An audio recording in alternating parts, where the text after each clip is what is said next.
Hello my darling, it's Chanel and welcome to a new reading vlog. So this one has been requested by a few people who were curious as to how I read, what my reading routine looks like, because I do read a lot of books. I've done these before in the past, but I thought, all right, let's do it again. Let's do a fresh one since I've got more viewers that maybe don't know how my life is set up and how I managed to get so many books in. So I'm going to give you a bit of exposition here, a bit of a context before launching into just my daily reading and how I go about it. So one, I am a fast reader. I think my reading speed is between 500 to 700 words per minute. I learned how to read when I was 3.5 and I lived a very introverted, lonely life until I was 13 and met my friends. So I spent all of my time in my bedroom reading or at school in the library reading. That's all I did. And I think it's obviously trained my brain to be able to read and comprehend words quickly. Secondly, I work for myself from home. So I am a mum. I do have my kids anywhere from 6 days a week to 13 days a fortnight. It depends. So I do have them the majority of the time. But I used to be a librarian, and then after the pandemic, that just ended up not being viable anymore. And I have a lot of chronic health conditions as well, which makes regular work difficult because if I'm having a flare up, I can't go in, and not many places are understanding of that. So yeah, I decided to make the shift to full-time day trading, which is what I do. So I trade things like stocks, bonds, ETFs, crypto, but what I do mostly is day trading, and I trade futures. So a typical weekday for me when I have my kids is I'll wake up about 7:45, I'll feed the cats, change the litter, make breakfasts and lunches, get the kids ready, take them to school. So I drive them to and from school. I then come home, do housework, and at 9:50, the Australian market opens. So I will be sitting at my desk and I'll be trading, and trading is so varied. There's no real solid hours. So the stock market here opens from 9:50 to 4:30. It takes a mini break and then reopens again at 5:10 until 7 a.m. the next day. For me, I could spend as little as 1 hour trading at my desk, watching the charts, executing trades, or I could spend 12 hours sitting there trading. It depends on the day, what the market is doing, if I have executed orders and have open positions, or if I have not. I try to get most of my trading done during the daylight hours, especially before kids get picked up from school. That is the aim. It doesn't always happen that way. I sometimes might be in bed, and at 2:50 in the morning, I'll hear my computer execute a trade that I had an order sitting there, and I will get my ass out of bed and go sit at my desk and deal with that active trade. So it's a very stressful job as well, because it's a job where when you show up to work, you can lose money. It might be a day where you end up in the red. So most people, they go to work, they get paid. Not so much for traders. You could end up losing an entire year's worth of profits. That is how crazy it is. It depends on your stop loss management as well though. But shit can happen, and sometimes with programs they malfunction and they might not execute your stop losses, and you could end up being hundreds of points out of the money. It's a beast, and I won't bore you with the details. But generally, I'll sit at my desk, I'll do my trading. Sometimes while I'm trading, I might read a book. I might listen to an audiobook if they're available. So sometimes I only maybe get one audiobook in per month from my library, because my library just does not spend a lot of money on attaining a lot of audiobooks. So it varies. At the moment, I have a whopping 6 audiobooks that have come in, which is a huge amount all in one week, and you can't renew loans for audiobooks, so they are going to be my priority. I'll be putting them on constantly. But yeah, I spend a lot of time at my desk either trading, editing videos. I make tarot decks as well, doing admin. I spend a lot of time sitting at my desk, so I will try to listen if I can, or sometimes, like I said, I can read while I'm sat at my desk. Or if it's a day where I've made my target profit within the first 10 minutes of trading, those are the best days. I then have the rest of the day off, so it depends, or it just varies. And if I have the rest of the day off, I'll read. There's really not much I do besides reading. Like I said, the chronic health comes into play, so I don't go out a lot. I'm single, as well. So I don't have a partner to spend a lot of time with. I only have like 3 friends, and some of them live far away. They're very busy. So I, maybe see them once every 2 weeks. So I don't have a big social life. And therefore, as a homebody, I'm at home a lot, and that means a lot of time for reading. So you'll see like how many hours I get in each day. Once again, I could read 1 hour only a day, or I could spend 10 hours that day reading. It varies.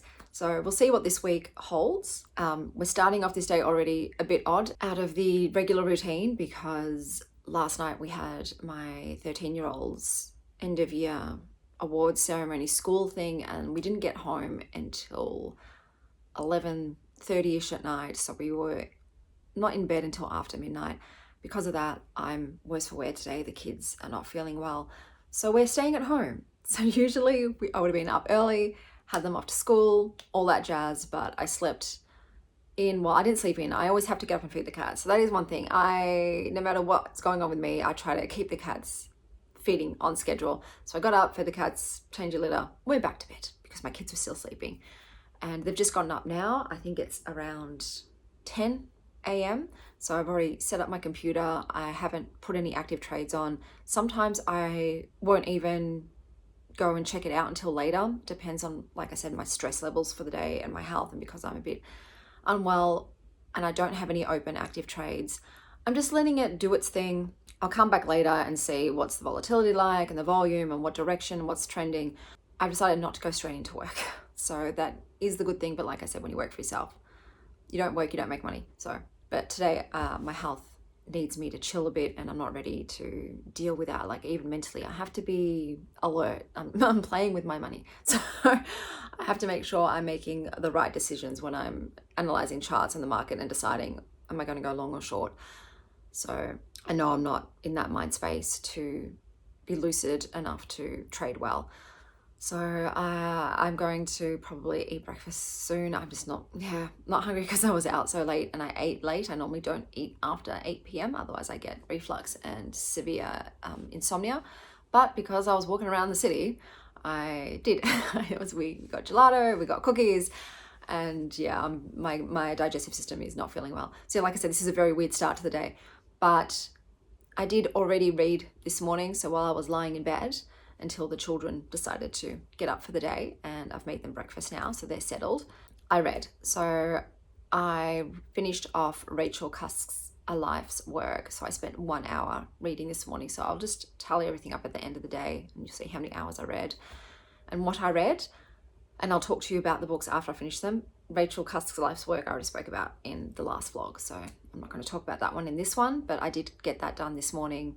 I've just put a load of laundry on, you can probably hear that, and now I've got to start the rest of the housework.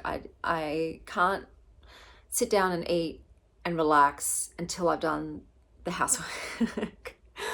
I have to get that done first. So dishes and vacuuming and whatever, bench cleaning, I've got to go and do that first, sit down, eat some breakfast, catch up on booktube. So that's what I do. I know it's not great. I do try to eat some meals mindfully, as in with consuming nothing. I'll just sit in front of a window and look at the clouds while I eat. I try to do that, like I said, at least for 1 meal a day, and make sure like I'm really soothing my nervous system and my vagus nerve and everything while I'm eating mindfully. But sometimes I will also put on booktube while I'm eating, because it's not too exciting. Like I don't want to put on a TV show or a movie that could be anxiety inducing while I'm eating. So booktube is a very comfort thing for me. It's just people talking about books, and you might get snippets of, food and those sorts of things. So it's like the perfect mellow thing to watch while I'm eating my breakfast. So I'll do that. I might take some snippets of my life as well, not just my reading in here, so you can see what I get up to in a day. But yeah, as someone who would really love to have consistent routines and predictability, just the way my life is with kids and the kind of work that I do and my health issues, there's none of that. So every day is its own beast, and we just got to work with what we've got. But like I said, I'm prioritizing the audiobooks because there's so many. I'm just so shocked that I've just gotten so many audiobooks. The first one I'll be listening to is Gideon the Ninth, so by Tamsin Moyer. I don't know.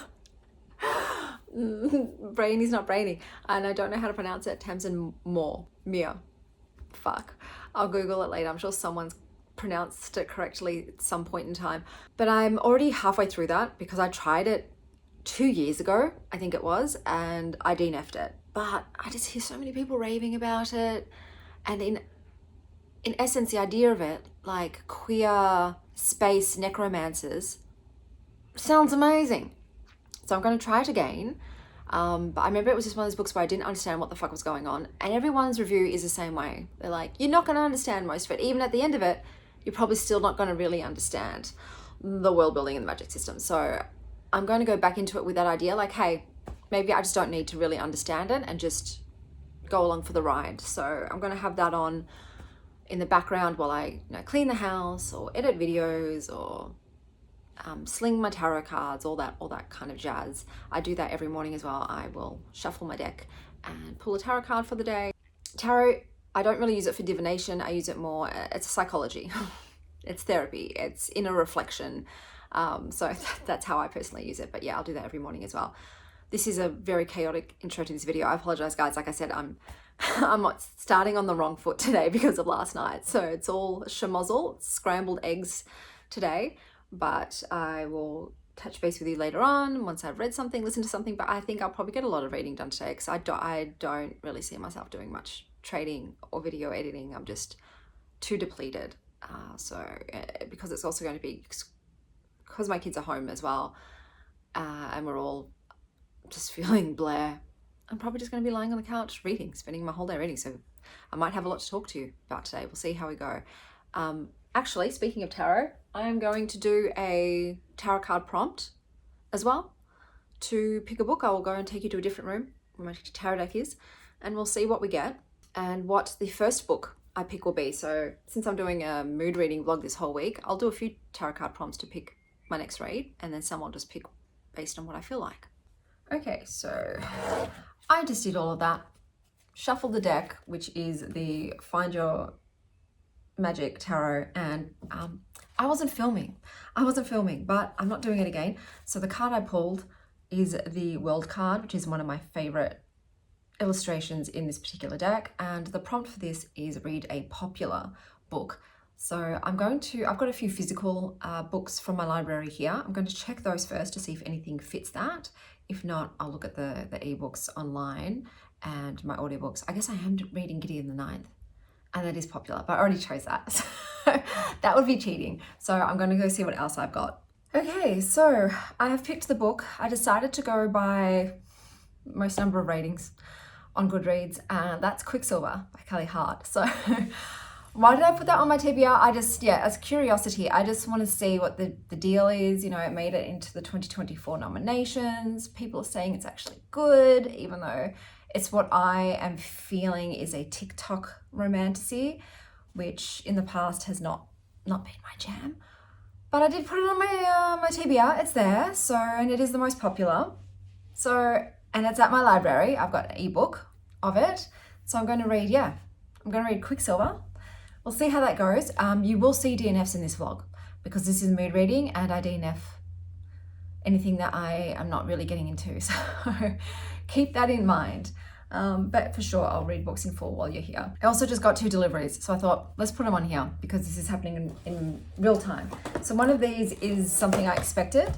So this was a gift from a viewer, Tom. Oh my God. So it came in this box. I'm like so excited. It's so big. That's what she said. Oh my God. Look. Oh my God. Okay, so this is a candle. So Tom generously donated and told me to buy books and snacks, and he said a gingerbread candle. And so that is what I got. So I got this gingerbread candle, which, look at that. How stinking cute is that? Look at the mug. So I always try to buy candles in receptacles that I want to keep. And this is a goddamn drinking mug, and I'm so happy. I love big mugs, and I cannot lie. There is no point. People are like, look, the little dainty ones, they're cute, okay? But if I'm going to drink anything, I want to drink a gallon of it. You know, I want to drink as much as possible without having to go and refill it. And this is so perfect. This is now my new favorite Christmas mug, but Oh, okay. It's not super gingerbready. It's, you know what this smells like to me instead of gingerbread? Oh, maybe they just meant gingerbread as in the, no, it says scented. Okay, I thought maybe they just said, oh, it's gingerbread themed. But no, it's meant to be scented as gingerbread. But I'd say it smells like clean towels. It's got that like hotel smell. Yeah, there's not gingerbread spice, but I don't give a shit. The mug alone and the way it looks, this is beautiful. I am going to burn it. I'm going to use it because I want the mug as well. So thank you very much, Tom. I just got an unexpected package in the mail from a friend of mine that I made friends with thanks to my tarot channel. I do giveaways on there as well. And she was the winner of one of these giveaways. Renee, what are you doing, babes? What are you doing? Oh, I've got a little card here. I'll show you what's in there in a second. Oh my God, some people are too nice. Oh, Merry Christmas. Chanel, wishing you a merry, jolly and downright awesome Christmas. May your day be filled with vibes, great food and all the laughter you can handle. Cheers to making this season as magical as it can be, Renee. So I think it says the Greek here, Gala Christoyenia me agia. I don't know how to speak Greek. Reading Greek too. I went to Greek school for a whole of 6 months when I was 8. So that's where my level is at. I'm not fully Greek. It's just my dad's side, but thank you, Renee, my Hellenic sister. What have you got me? What have you got me, woman? Oh my goodness. Oh my goodness. Oh, that is stunning. I'm pretty sure that is a type of jasper, if I'm not mistaken. People correct me if I am wrong, but that is beautiful. I feel like I know what this is. It'll come to me later. Look at the little Greek treats. Oh my God. Soko freta galactos mini. Look, I can't say Greek, guys. Oh my goodness, that is so cool. They're like mini wafer kind of biscuits, if my memory serves right, with chocolate. Because obviously my yaya used to love having all of them, especially I want to say it's Colonico. I don't remember what they used to call, but they're the coffee flavored candies. They were her favorite. They were in a mug. It says, sorry, I am booked. Babes, this is like my first bookish themed drinking mug. Oh my God, you are a doll. Oh my God. Oh, and there's a tarot card. Oh, what is this? Are these bookmarks? Bro. What? What? Oh my God. Oh my God. Oh my God. Oh my God. Okay. So they're bookmarks. This is the reader. And that's on the back. And it's got I'm like crying. And this is you paused here with the kitty cat. Yeah, I'm gonna cry. Oh my God, just thank you. I'm so touched. Like, honestly, yeah, I'm still not used to people's generosity. It's just something I'm not used to, and I'm trying to like really just to get used to it and just accept, what people want to give. And thank you very much. I'm like, you're so sneaky. I'm gonna have to send you something. I'm gonna have to think about it though. Oh my God. But thank you, Tom. Thank you, Renee. Yeah, this has just made my day. What a beautiful, unexpected surprise. I'm getting like, I put what do you call it? I put mascara on and now it's it's all come up. I wasn't expecting that. Thank you so much, guys. I really appreciate it.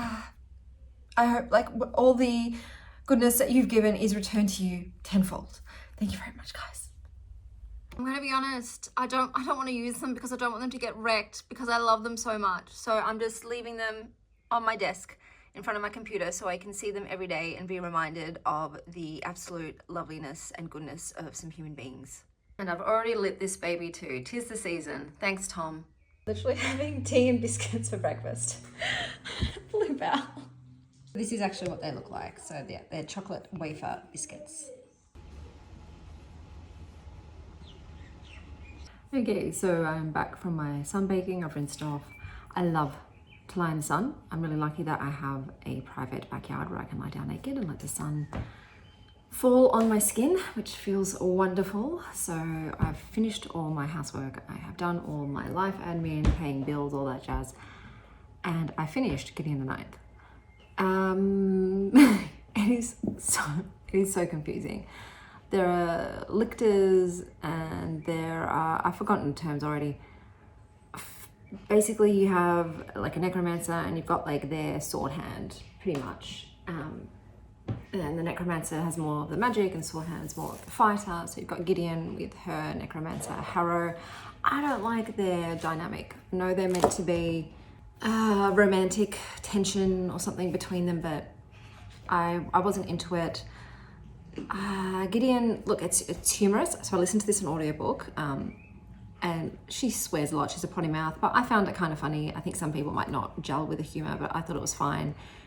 But basically they're all summoned, you know, from their planets or whatever to sort of compete to become the new lictor, the new right-hand man of the emperor or whatever.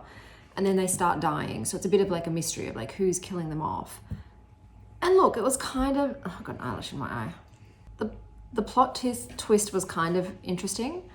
I just didn't, look, it's a 3-star for me, but like I said, it's just very convoluted. I think Sextus, I think that was his name, was my favorite character. But yeah, otherwise it was a bit mid for me, and I definitely have no desire to continue on. I'm glad that I went back to it though and finished it off just so that I know what happened. But yeah, it's just I don't think I'm the right reader for it. It just felt a bit, like I said, a bit messy and confusing, and I didn't super care. I wasn't invested, you know, and more people kept dying and I'm like, like it doesn't bother me. Hello, babe. What else? I did read a bit as well. Got a bit of reading done. So I picked up this one, The Anime Cafe. Some real professional filmography going on here. Oh, I'm still sweating. Even though I finished in a cold shower, I'm overheated now and it's quite hot. And like I said, I don't like to run my aircon unless I have to. So I'll show you what it's like. So for instance, here we have the clear bonus blueberry cheesecake, and this is from Sword Art Online, the movie.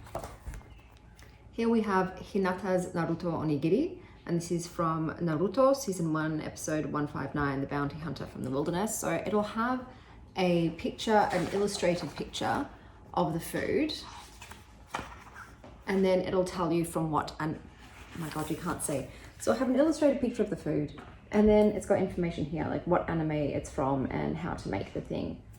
But for me, I realize like an issue for me is animated stuff. Like, I don't know, my brain doesn't work with it. I can see what it's meant to look like, but I want a real picture, not an animated one.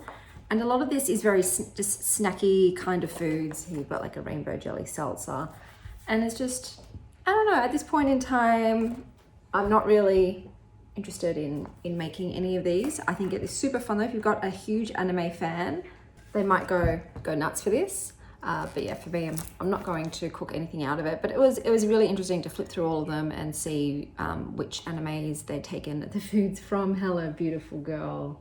There was one more that kind of interested me, and I've taken a photo of it, so I might do it in the future. And that was Senku's 3-layer tea latte from Dr. Stone. So that one did interest me, but you needed a handheld milk frother, which I do not have, but it's just a milk layer, matcha whipped cream, and hojicha layer. So I might take a photo of that and just make my own version of it and see what it's like, but that one did interest me. Can I have the book? Thank you. Thank you. You want to hold it? I know, she wants it back. You want to, oh my god. Now can you see the look? Blue didn't want to part with the book. It's okay, I know, because it's about cats. It's about cats, so I'm going to pick this one up next. This is How to Train Your Human, A Cat's Guide by Babas. and this one had the illustrations inside because I kind of want something just sweet and easy. After getting the 9th, my brain's a bit cooked. With Quicksilver, so that's ebook, so I will pick that up in the evening. So if I have physical books, I will choose to read those ones during the day, and then I'll save my ebooks for the evening when I'm in bed. I'll do this because that just works better for me. So Quicksilver I will pick up tonight, so I'll let you know how much I've progressed in the morning, but during the day I'll stick with the audiobooks while I'm doing things, and then I'll read these while I'm not doing anything. With the audiobooks too, I listen on 2-speed. So if it's a 10-hour audiobook, I will finish it in 5 hours, unless the author's voice just cannot be sped up that much. Sometimes I found there's certain authors' voice, certain narrators' voices that can't be sped up too much. Otherwise, I don't understand what they're saying, especially if they have accents. Speaking of audiobooks, the next one I'm picking up, oh my God, I forgot the name of it. Yeah, my brain's not working. This is why I am choosing not to trade today. I have severe brain fog and obviously exhaustion. I will put a picture up here. I think this was one of the books that was nominated for the Goodreads Choice Awards, if I'm not mistaken. But it's based on an Asian fable, I believe. It's just a retelling, fantasy, romance possibly. I'm going to listen to that. And right now I just had some dragon fruit. I'm going to make, I think, a turkey cheese sandwich for lunch. And what am I going to grab for dessert? Let's have a look. I have to have something sweet with every meal, so I'm going to have these hazelnut protein chocolate cups. My tea this morning too had collagen in it. I always like to have some sort of protein with every meal, so that was a collagen tea and the biscuits, thanks to Renee. So yeah, so I'll make lunch, eat lunch, listen to audiobook while I'm eating lunch instead of watching something. And then I've got to edit a tarot video and the booktube roulette videos. So while I do that, I'll listen to the audiobook as well. So I'll get a decent amount of audio booking done today too, and I'll let you know what the total was. I'll add it up and put it on the screen for the last video of today. Veggie lasagna for dinner with some nooch. Okay guys, I'm so tired. I'm so sleepy. I edited everything I needed to edit, and I've listened to a lot of A Song to Drown Rivers. I've almost finished it. I will probably listen to it tonight or tomorrow morning to finish it off. I also read How to Train Your Human, A Cat's Guide. This was really cute. I'll show you Indy's favorite photo, or illustration I should say. That's her favorite one. And there was this one funny bit. It's kind of funny and humorous overall. I think this is, though, mostly for cat lovers. I wouldn't recommend this to people that are only kind of into cats. But they were talking about vocalization. Look at all the beautiful rainbows currently. Stunning. So they were talking about how you change your vocalization from the beginning honeymoon phase until you're established. This vocalizing during the seduction phase will be very different from the more modulated and ultimately formidable, relentless screams you will use later on, when you want to shake up the primate's sluggish conscience to impose your iron will. If I was going to rate it, I'd probably be a 3.5. You know, it's a book about a cat's opinions of us, which they refer to us as apes, and how to find one to adopt and give a home to. It's cute. So I will go and grab another book from the physical library holds I've got at the moment. But I might have a nap. I'm really tired. The kids did not like their lasagna, so naturally I ate both of their servings as well and then made them new dinners. But I think that was too much lasagna, and I'm falling asleep. Snack time. More snacks. Okay, it is almost 8 o'clock. Sun's still up because we're on daylight savings time, so it doesn't really set until after 9 p.m, but we're starting to get the golden rays happening.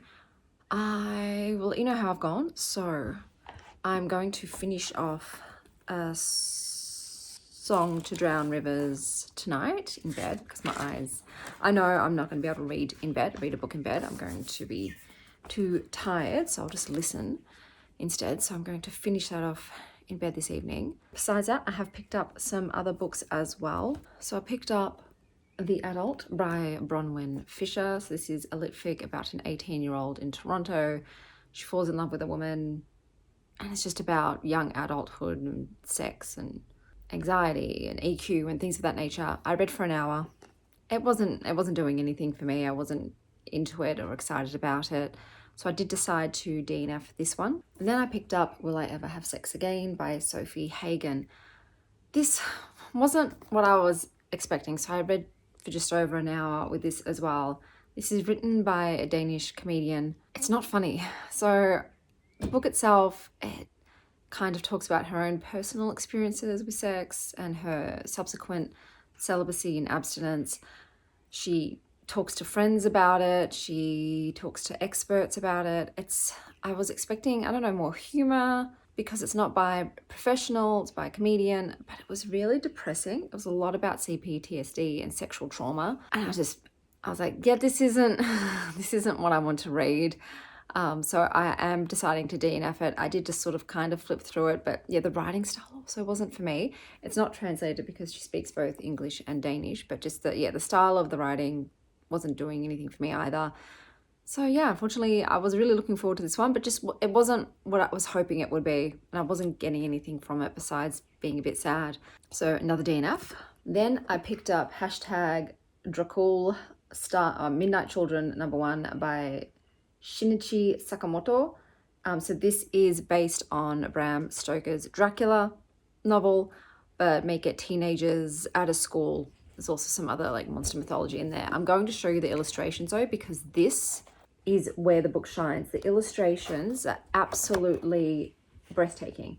They are exquisite. I was completely enraptured by them. There are some beautiful like 2-page spreads in here that are just mind-blowing, even though it's all in black and white. Yeah, there was just some absolutely gorgeous artwork. When it comes to the plot though, unfortunately, it's a fucking mess. It was so hard to try and understand what was going on. It was just so messy and abrupt and disjointed, and it didn't continue on sometimes. And I was just like, okay, this is no plot, just vibes. Basically, it's just gothic-y, monstrous horror-y vibes with beautiful illustrations and some slight queering to the Dracula narrative. But yeah, unfortunately, even with my pre-existing knowledge of Dracula, I still found the story in this to be extremely hard to follow. So I've given it 3 stars because, like I said, the illustrations in this, gorgeous, absolutely love them. But unfortunately, yeah, the story, I'm not going to be continuing on with the series, but it was a very fast read. I think I got this done in less than 15 minutes. So super fast, interesting to look at, not so much to understand what was happening. I am going to start this one next. So this is Hungry for What by Maria Bastados. These are short horror stories. I think they're feminist and they're mostly focused around womanhood from the age of a child to a grown woman. And it says it's focusing on the terror of normality, prizing back its veneer of respectability to reveal the hostility and menace that seethe beneath. So I'll give it a go. Like I said, you're going to be seeing lots of DNFs, but I will, with short stories, I like to read a minimum of 3, depending on how long they are, obviously. If they're super long, 2, because, you know, short stories are all different. So I like to sample a few before deciding whether or not to persist or desist. I'm just going to sum up now because the rest of the evening will be spent listening to A Song to Drown Rivers. So I've tallied up the hours of the day and which books I finished in this sitting. So I'm not including, like I said, Rachel Cusk's life's work because that was continuing on from yesterday, and I sort of just want to pop that aside. So today the total will end up being about 14 hours, but a lot of that, the majority of that, was spent on audiobooks put on in the background while I was doing other things, because I just have so many audiobooks on loan and they're all going back in like 21 days. So I have to get them done. But that was fine. My eyes were so tired as well today. It was actually good just to lie there and listen sometimes, not just have it on while I was cleaning or working. I did just sort of lie down and just let the words wash over me. I'm still very tired. But the books that I finished, so we had Gideon the 9th, which was already over halfway through. So I had like 30% of that to go today, which was why I was able to finish that one, because that's a longer book. That was by Tamsin Mia. I still didn't look it up. My bad. And then we have, oh, I've got to go grab it. It's back there. The Anime Cafe by why did I say M? Nadine Estero. Super cute, but yeah, not one that I am going to cook from, but a great thing for anime fans who also like to cook. I also read How to Train Your Human, A Cat's Guide by Babas, translated by Catherine Gregor. This was just super fun and silly and lightweight, but you know, it's about cats, so I like it. I will hopefully finish, A Song to Drown Rivers tonight, and I'll give you my thoughts on that. So I was taking notes while I was listening, and I do have a decent amount to say about it.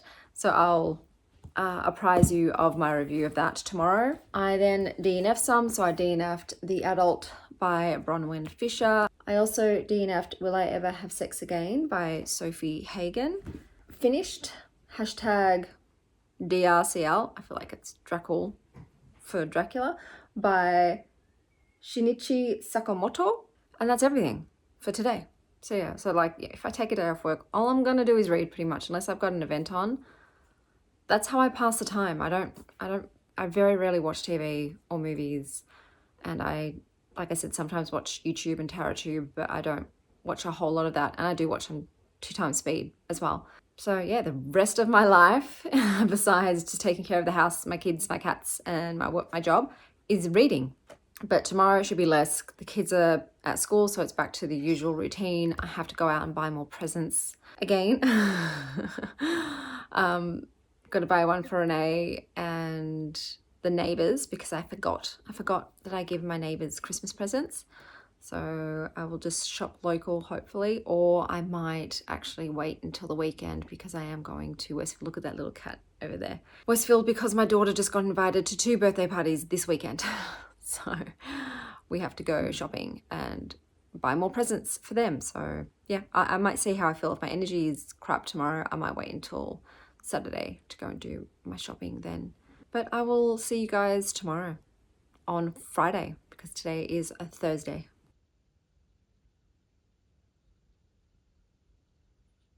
Sylvie in the sunshine. She's so happy. Good morning, guys. It's 8 a.m. I feel awful. I'm not well today. I don't think I have it in me to sit at my desk and trade either. Looks like I'm taking another day off work. It's currently 8 a.m. I did finish listening to A Song to Drown Rivers by Anne Liang. So this is a historical retelling. From what I've read, it's pretty much the same as the original fable. You have a woman named Saoirse, and one day she comes to the aid of a girl, and there is a general watching, and he's like, I'm going to recruit you because you're gorgeous, and we can give you to our enemy king as his concubine, and you can infiltrate from within and bring him down. This is incredibly insta-love. So her and this general, she's just head over heels for this guy who's a wet piece of bread. He has no personality. He gives her the barest flick of a crumb. The barest flick of a crumb. She's like, oh, my heart. I'm so in love with him. I'll do anything for him. And it's just like, what, bitch? The guy's just so cold and so unemotional. And I'm just like, him? She then gets sent over after 8 weeks of training. After 8 weeks of training, she's super trained spy. She gets sent over to this enemy king who's meant to be a playboy.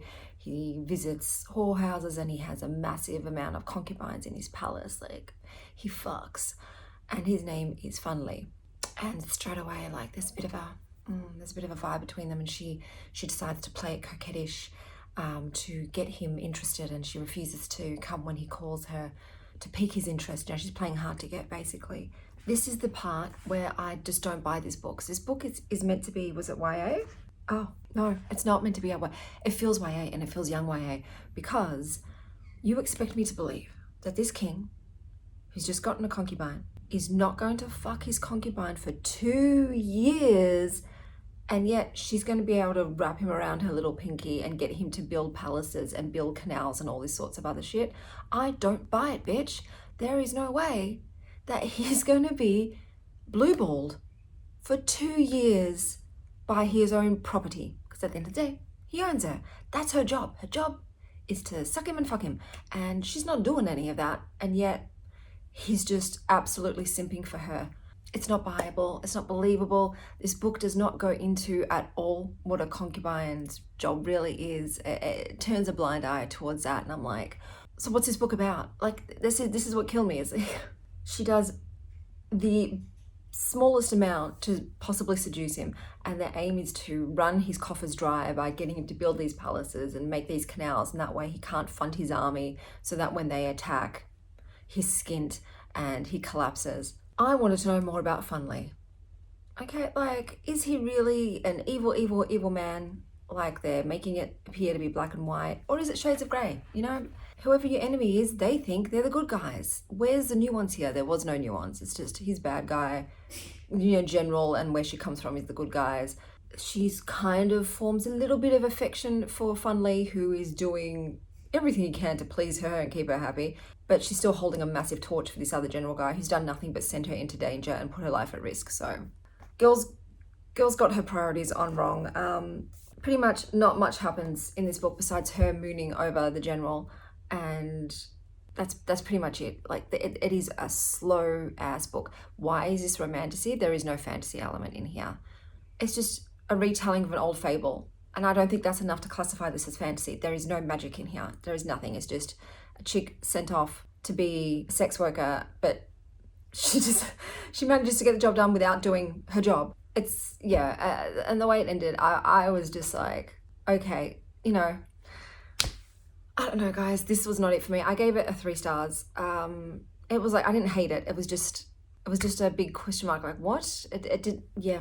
Like I said, it's about a concubine, and yet there was no concubining done, and there's just a lot of swooning and mooning and simping, which felt lame. I just felt sorry for everybody in this book, besides the general, because he got what he wanted, and he had the adoration of this woman while he was getting his aims done. And look, the ending is, you know, not the usual, but if it's just based on the fable and that's how the fable ends, then it's not like this author did anything special. So yeah, like, I think retellings, you have to fucking retell it. Like, you have to add something interesting. But like saying, having an adult book and it's absolutely refusing to look at the adult components that should be in here just was mind-boggling to me. So that was A Song to Drown Rivers. Don't know why it was nominated. This morning I woke up at 5 a.m. and couldn't get back to sleep. So I started Quicksilver, and I've read about 280 pages. So I think I was reading for about 2 hours. And look, it's feeling like a 3-star, but I'm gonna continue, because I kind of want to see what happens. I will tell you about the plot and my reviews when I finished it, because like I said, yesterday's video went super long, and if I do a week of these, you're going to have a 4.5 hour vlog, and nobody wants that. So I'm going to cut out all of the superfluous footage as much as I can. You're not going to see meals and shit anymore. I'm going to try to keep it real short to the point in terms of what am I actually reading and how many hours did I spend reading today.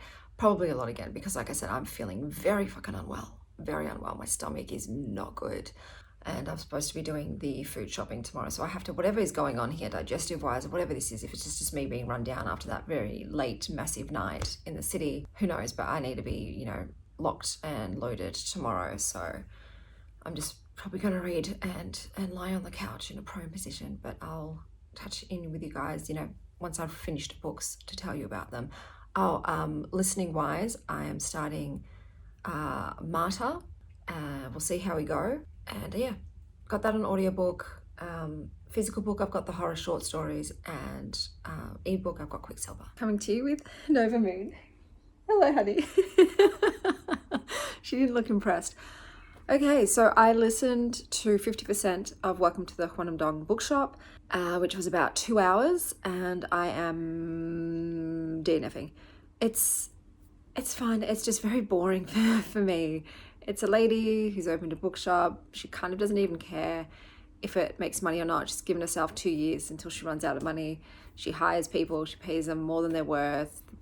Book authors come to the store for questions and evening nights. It's just a very obviously cozy, no real plot, just vibes of characters living their quiet lives story. But yeah, it was just, I was falling asleep. So I was like, it's not captivating me. I knew probably it wasn't going to be my jam. For some reason, a lot of translated books about books don't captivate me. But that's done. So DNF that one. I just got Cher, the audiobook, which is narrated by Cher. So I'm like excited for that one. I haven't started listening to it yet because, oh God, I think I'm going to fall asleep.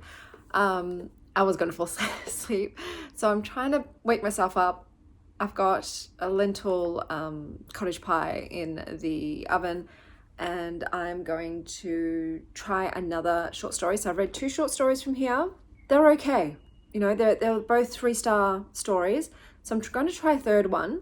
And if it's not more than a 3 stars, I might DNF it. Or I might even go a 4th, depending on how long the third one is. So 1, 2... Oh no, it's 22 pages.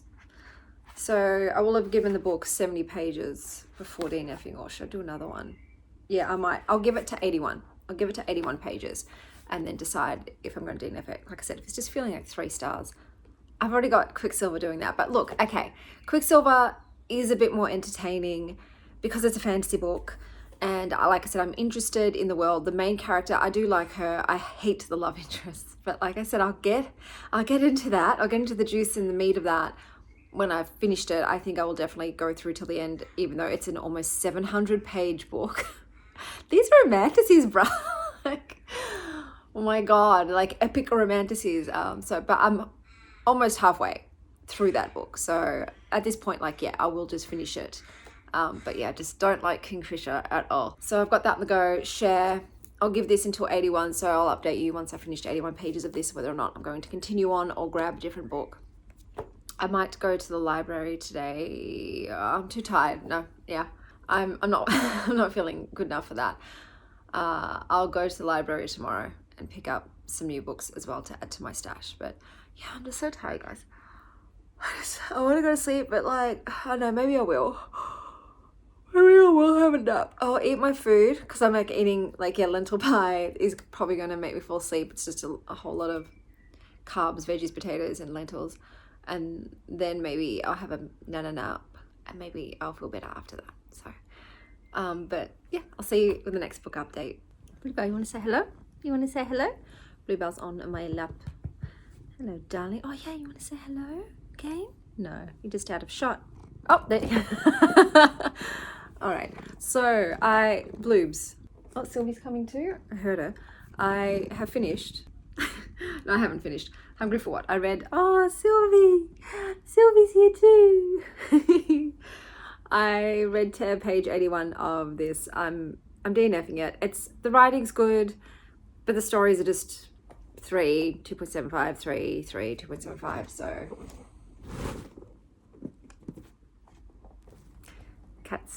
cats, bro.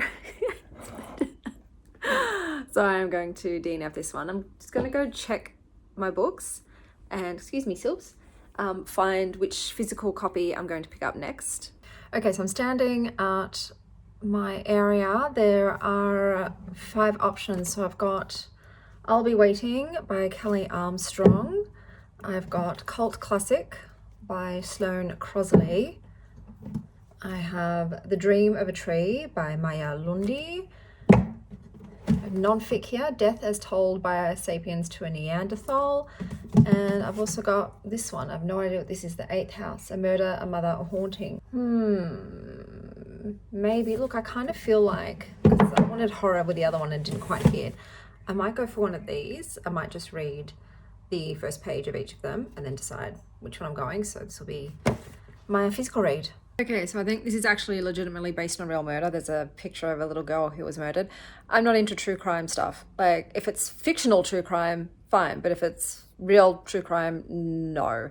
So I won't be reading this one. I am going to go with this one. Just found out I wasn't recording. It's one of those days. I tried 20 pages of this.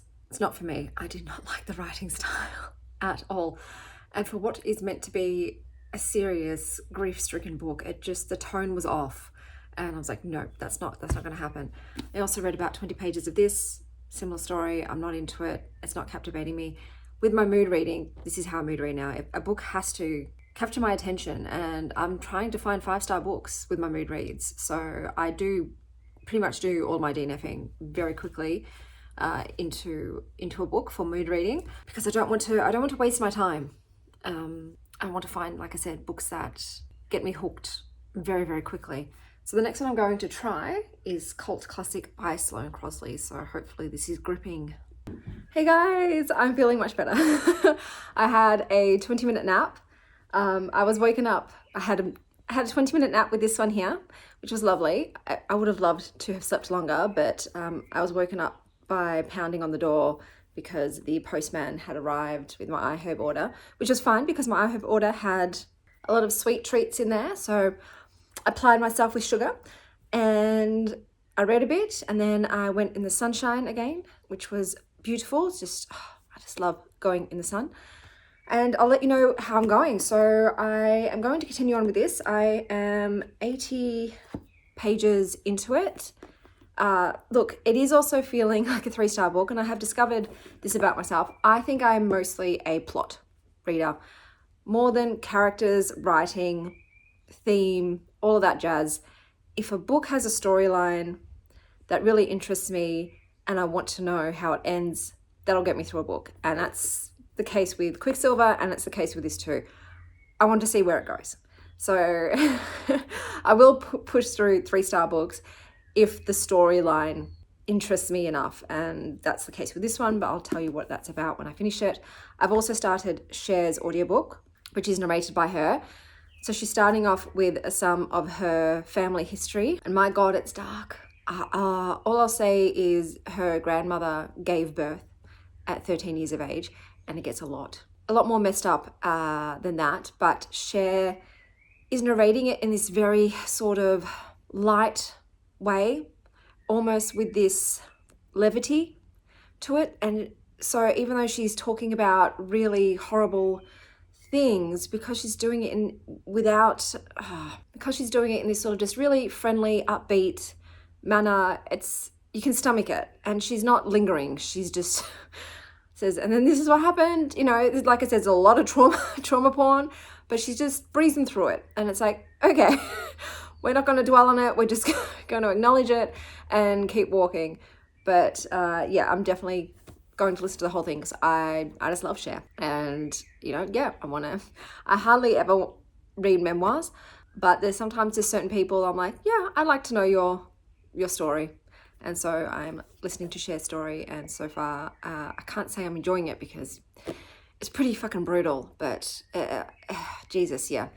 It's a testament to the resilience of the human spirit and their tenacity and grit, especially her mum's. So we'll see how it goes. But yeah, those are the 3 books: Quicksilver, this, and Cher. I don't think I will finish Cher today at all. I think it's way too long.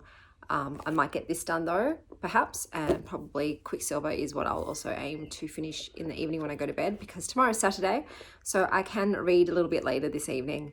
But I'll touch base with you guys once I have read this. But yes, I'm feeling much better. Some sleep, sugar, and sunshine. The 3 S's, the foundation of health and wellness. But it worked. I have just finished reading Cult Classic. So this is about a woman named Lola, and she's a serial monogamist. So she has had just a lot of 5-month relationships and things like that with men.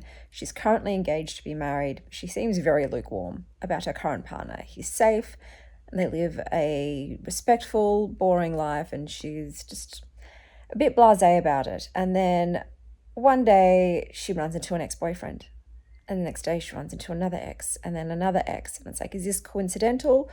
or is this the work of a mind cult with an expensive espresso machine? So it is mostly about Lola. Lola is not a likable character, I will say that. The story was interesting though. So I'm glad I continued on. For me, it's a 3.25. I'm rounding it down to a 3. Yeah, it's kind of interesting. It reminds me of another book that I don't remember the name of, and I think I DNF'd, which was also about a woman revisiting her exes. But yeah, this one has a sort of magical element to it. It's a bit of magical realism. It's definitely not a romantic book. I'll just say that. It's a litfic. It's set in New York, so New York was definitely a major theme location setting for the book. I definitely felt like it was in a New York City. So yeah, 3-star book.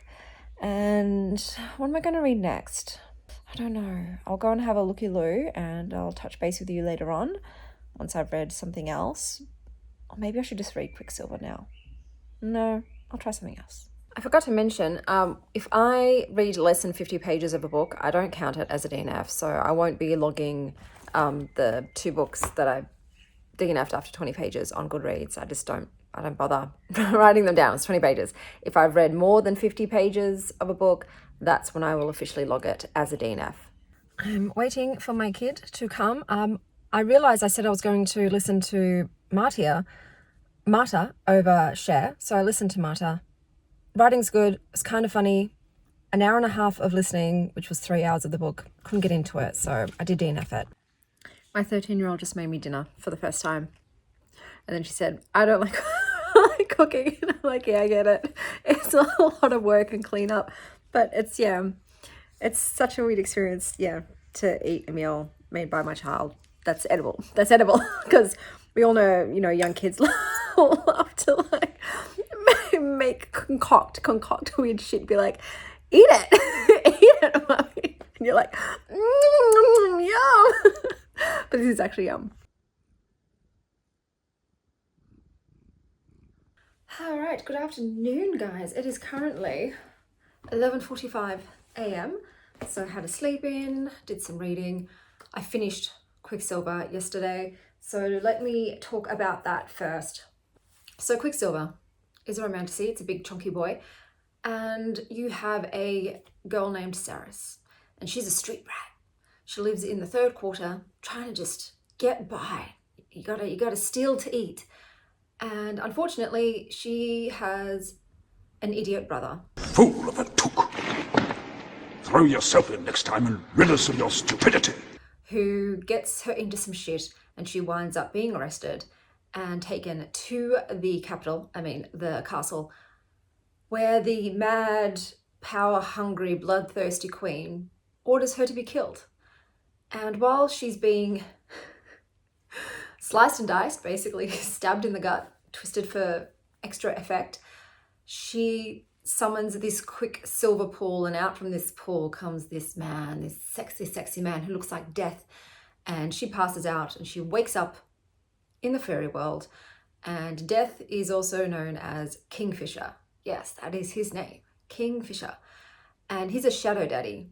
And basically, she is an alchemist, so she is able to call upon the Quicksilver. So the Quicksilver is almost its own sentient kind of being and allows fairies to portal. It infuses weaponry with magic, and there hasn't been someone that's been able to wield the Quicksilver for a very long time. Of course, Saris is a special snowflake. And you obviously then get into the politics and the wars and the backstabbing and the romance. So this is rated R. It's full frontal explicit. There is kink, so there's some blood play and some choking. There's also some post-coitus instant tattoos going on. And I was not a fan of the romance. I will give you a brief introduction to our man of the hour, Kingfisher. This is when he'd barely met her for a few minutes, and this is what he says to her. Maybe the issue is that you asked me a question about my cock, like a hungry little bitch in heat, and didn't ask me something that mattered. I didn't like him. He's a douche canoe, and he's mean, and he lies, and he hides things, and their romance was so insta that I just did not enjoy it. He's very alpha male, she's mine, touch her and die, I control you, like literally. He tricks her into a bargain where he forcibly makes her do whatever he wants. I'm not into that, you know, kind of male lead. So I didn't like the romance. I was in it for the world and the magic system, which was very interesting. You've got fae and alchemists and vampires and other creatures. That was fascinating. Overall, I've given it a 3 stars. Look, this is so much of the book dedicated to Kingfisher scenting his little butterfly Ceres's slick pussy. And like, yeah, like I said, I wasn't frothing over the romance, so therefore everything that was about them sexually, I was like, not into this sexual stuff in this book. The character that I really enjoyed was Carrion, and yes, that's his name. Is he a carrion of multiple STIs? Possibly, because he's a Lothario Casanova type character, and his character arc and twist was almost enough to make me consider reading the second installment, but it's not enough. It's not enough. Look, it's like I said, it's 3 stars. I enjoyed it. It was entertaining. Like I said, the world building and the magic system was interesting. It's not thoroughly explained. I'm still kind of unsure what the fuck Quicksilver is, but you know, if it's a book that you just don't need to think too much about and just let it breeze over you, I see why people enjoyed it. I can see why people enjoyed it. Like the TikTok romanticities are massive, and out of the ones I've read, this was probably my favorite one, but yeah, the romance just didn't wet my nips. Start breaking bricks, wet nips. So yeah, 3 stars for Quicksilver, but I did finish that last night. So yesterday, because I forgot to tell you yesterday, I ended up reading for a total of 12 hours. I obviously DNF'd a bunch of books yesterday. Yesterday was a big DNF day, but I did finish Quicksilver and Cult Classic in full yesterday, I believe. I am still going on with Cher, so I've listened to another hour, which is 2 hours of Cher's audiobook. So Cher is not the only one narrating.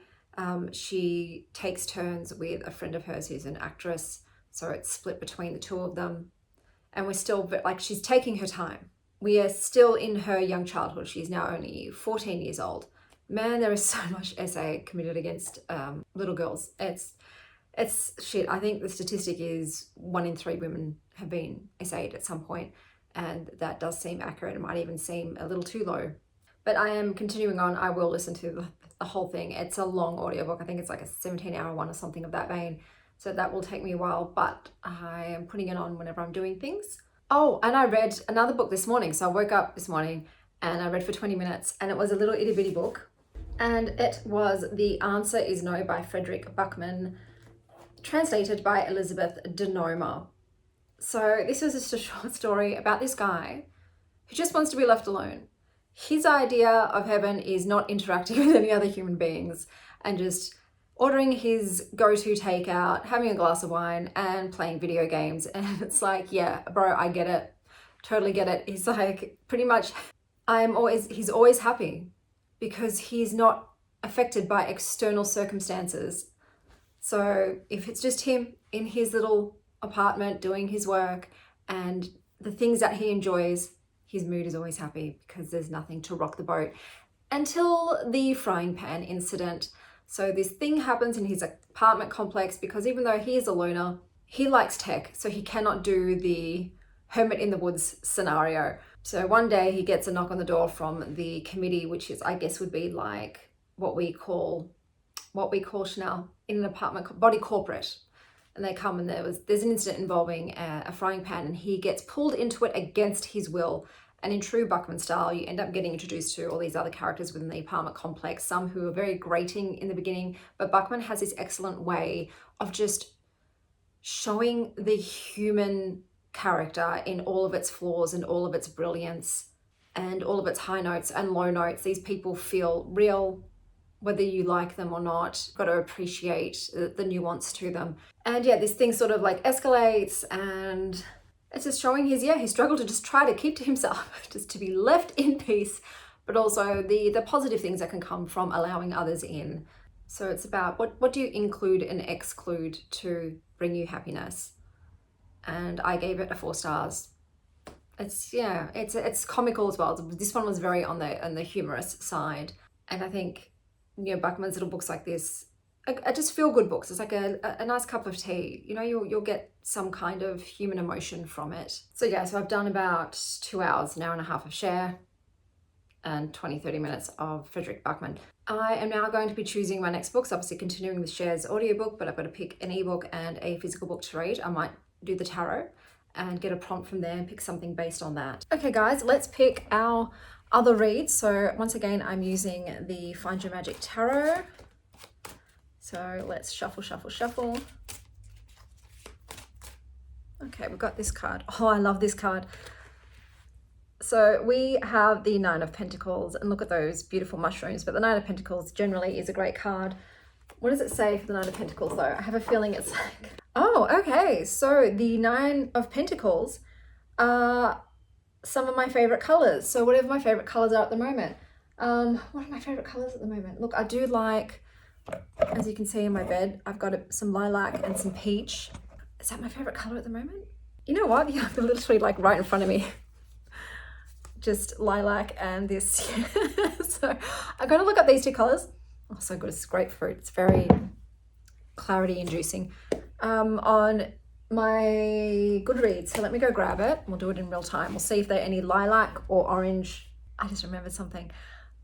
So I bought books for Blind Date with a Book, and I bought enough to do 2 videos. I also bought an extra one because one of the sellers was having a buy one, get, you know, one for like 40% off kind of thing. So I thought, yes, buy another one. And it was themed, and it has the colors purple and orange. So I feel like, look, I know I said that on the cover, maybe I'll do that as well. We'll do both, but this also works because, guys, look at this. How fucking beautiful is that? So this is a Halloween book. The wrapping is exquisite. The twine, the wax, look. Oh my God, this seller does the most exquisite wrappings. You will see the Christmas themed one I got from her in the next Blind Date with a Book. So you'll get to see, but oh my God, just I was going to say something really, really dirty then, but this pleases me. So we'll do both. We'll do this first though. I want to open it. Oh my God, I'm so excited. So we've got these beautiful Halloween decorations. Oh, I always feel bad because this has got cats. Maybe I can lift it without breaking it. Oh, yes, that works, but I'm not going to be able to get it off. I have a feeling too, if I'm going to guess,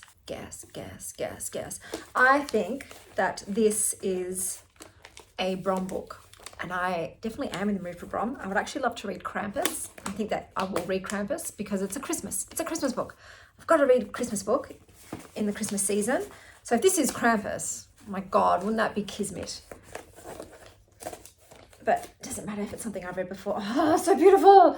I don't want to destroy it. I felt like destroying something beautiful. Okay, so we've got Happy Halloween bookmark. Ooh, we've got a printed photograph of some artwork. That is very cool. That's going in my diary. We've got some stickers, I'm assuming, in this orange and green little paper thing. Just the attention to detail, honestly. Oh, okay. We've got this little quick review sticker. That is very fun. And then we've got some other stickers. So we've got, I'm seeing it at the same time as you. What's this one? Oh, Frankenstein. What's next? Oh, we got some books. Keep reading. That's very cool. I was just trying to see if they actually say titles on them. No, it's gibberish. And then, oh my God, I love it. I love it so much. Ooh. Oh, what have we got here too? A book tracker. Guys, look at this. This is a bookmark with a reading log on the back. Oh, maybe I might save this and put it in a giveaway. Oh, no. I will think about it. All right. I'm going to wreck it now. I'm going to wreck it, Ralph. Oh, I feel... Goodbye, my beautiful. You've been the one for me. Maybe I can leave some of the paper and then I can scrapbook it into my diary as well. That's a good idea, Chanel. Thinking in real time. Oh, it's got a beautiful rose petal finish. I'm just trying to slide it out. Just trying to slide it out of this tight sheath. Oh, fuck. Oh. Ready? What did I get? Oh my God, it was a Brom. It was a Brom. And look, oh my God, look, I'm happy. I have read Slewfoot. I loved it. I don't have a copy of it. Oh my God, and let me go over the pictures and I can see them in color because I just read an ebook version of it. Oh, look. I will obviously definitely be reading Krampus, but oh my God, this is amazing. This is amazing. I'm so happy. And then the last one. Oh, that's the bitch herself. Bad bitch. Oh my God. Oh, it's beautiful. It's beautiful. I'm so happy. So, okay, in lieu of Slewfoot, I will be reading Krampus. But I am so fucking happy with this package, the book choice, the extras. Would definitely buy from this seller again, even though she was one of the more expensive sellers on there. But I will talk more about her shop. I'll leave it. Okay, I think it was Mysterious Reading. I'll link her down below here, but I will also talk about her more in the next blind date with the book. But I've got something to add to my library. So Krampus is the pick, and my library has that available. It's not very popular, but I will read that now. And then we're also going to see if I have an orange or purple book on my TBR list. So let me go get my iPad. I'm aware that this video is going to be the longest vlog I've ever done. And that's because it's 7 days of reading and I read a lot. I know the first day I had a lot of extraneous, extra filler footage, which I know maybe I should go back and delete, but I can't be bothered. I'm just leaving it. So if you watch this vlog, guys, all the way to the end, you guys are heavy metal. Okay, want to read. Let's have a look. Orange. I am going to screen record.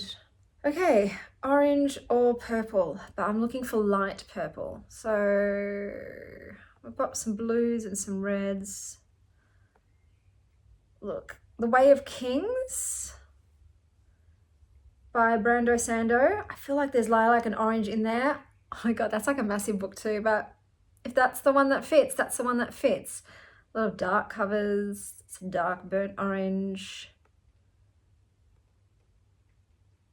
Scrolling. Mary's got a bit of lilac in her tubbity tub. Nonfiction has a stunning cover, so I probably would like to read that just for the cover alone, or maybe I'll leave that till next year. Goth Girl, Queen of the Universe has some purples in there, but I don't think that's available. I think that's a book I have to buy, unfortunately. Oh my God. Yeah. All right. Look, lilac and, soft orange. It's The Way of Kings by Brandon Sanderson. So how many pages is it? I just want to see. Because I've already read like 1,000 pages. Well, look, this might significantly reduce the viewing time. Like you might not see me for a few days because that's a lot. And at the moment, like today, I've gotten 2 hours in. I don't expect to get a huge amount because I've got to go to Westfield and do more Christmas shopping, and I have to edit a lot of videos. So I'll be listening to Cher, which once again is a long audiobook, and I think I'll start Sanderson after I've read Krampus. I might do Krampus first and then Sanderson. So you've got something for me to talk about tomorrow. I actually don't think I'm going to finish any other books today besides the Frederick Buckman I read this morning, which is fine. That's the way it is. Oh, Dragonfly. That's very cool. Did you see it, Silks? She's not there. She is. There she is. She saw that. Yeah. So yeah, okay, I'm excited. Krampus, and I'm so happy. Like, this makes me so happy. I've had a really lovely, December so far, I must say, besides my kids being sick for the start of it. I've had lovely things happen, just very serendipitous things. I had a lot of generosity from people that I didn't expect. I don't know, I just feel really good. I feel really positive and hopeful and I feel the magic in the air. So yeah, I'm Krampus, Cher, and Brando Sando. I'll see you guys. You know what? I'm not going to show you any footage from the shopping centre. If I buy anything, I'll show you that instead. I've really got to try to keep it short. Keep it short, Chanel.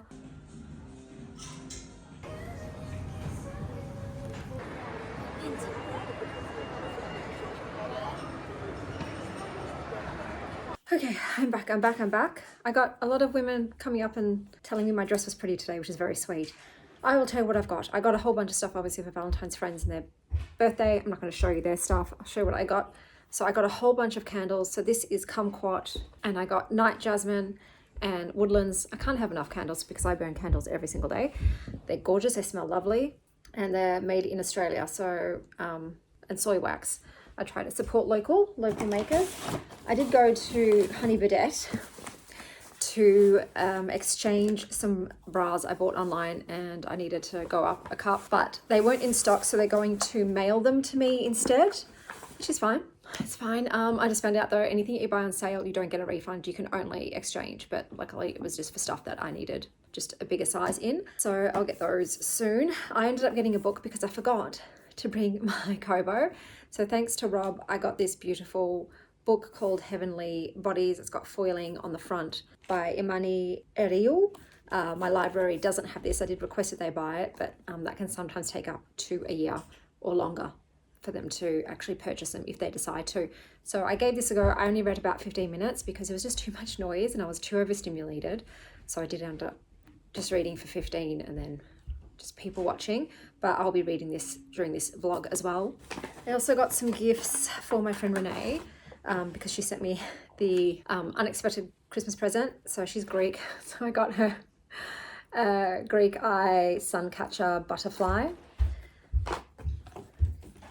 I also got her this candle. This is fresh air and sea salt because she lives in, I think she's in New South Wales, and it's warmer than Melbourne. So I thought something breezy and light and fresh. I got some candy for one of the Bad Santa. It's just Christmas candy for one of the Bad Santa gifts. Got myself a chocolate bar. So this is Mozart, and I think it's got pistachio and chocolate. So I thought I'd try that out. I also got some chips for us to try out. These are fried chicken. I'm just checking they don't contain gluten. So look at this.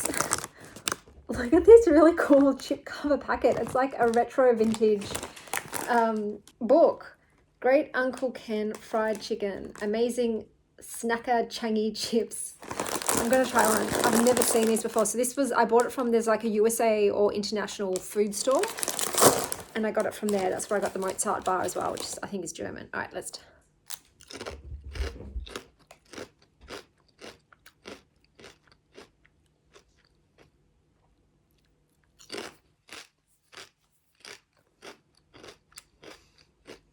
The initial flavor definitely is fried chicken.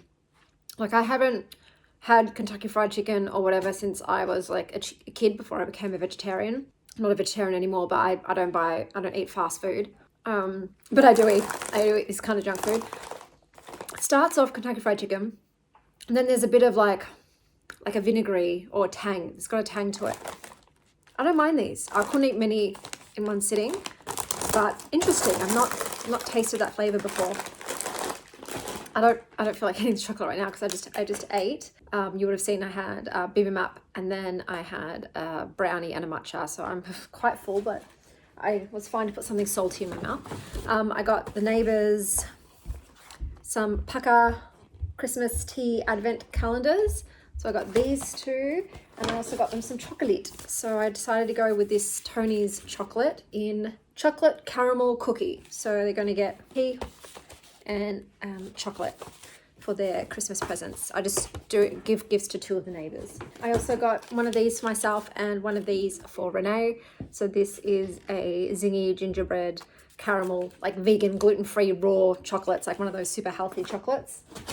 I also grabbed these by Cher. So these are gluten-free, because like I said, I'm trying to stay gluten-free until the new year.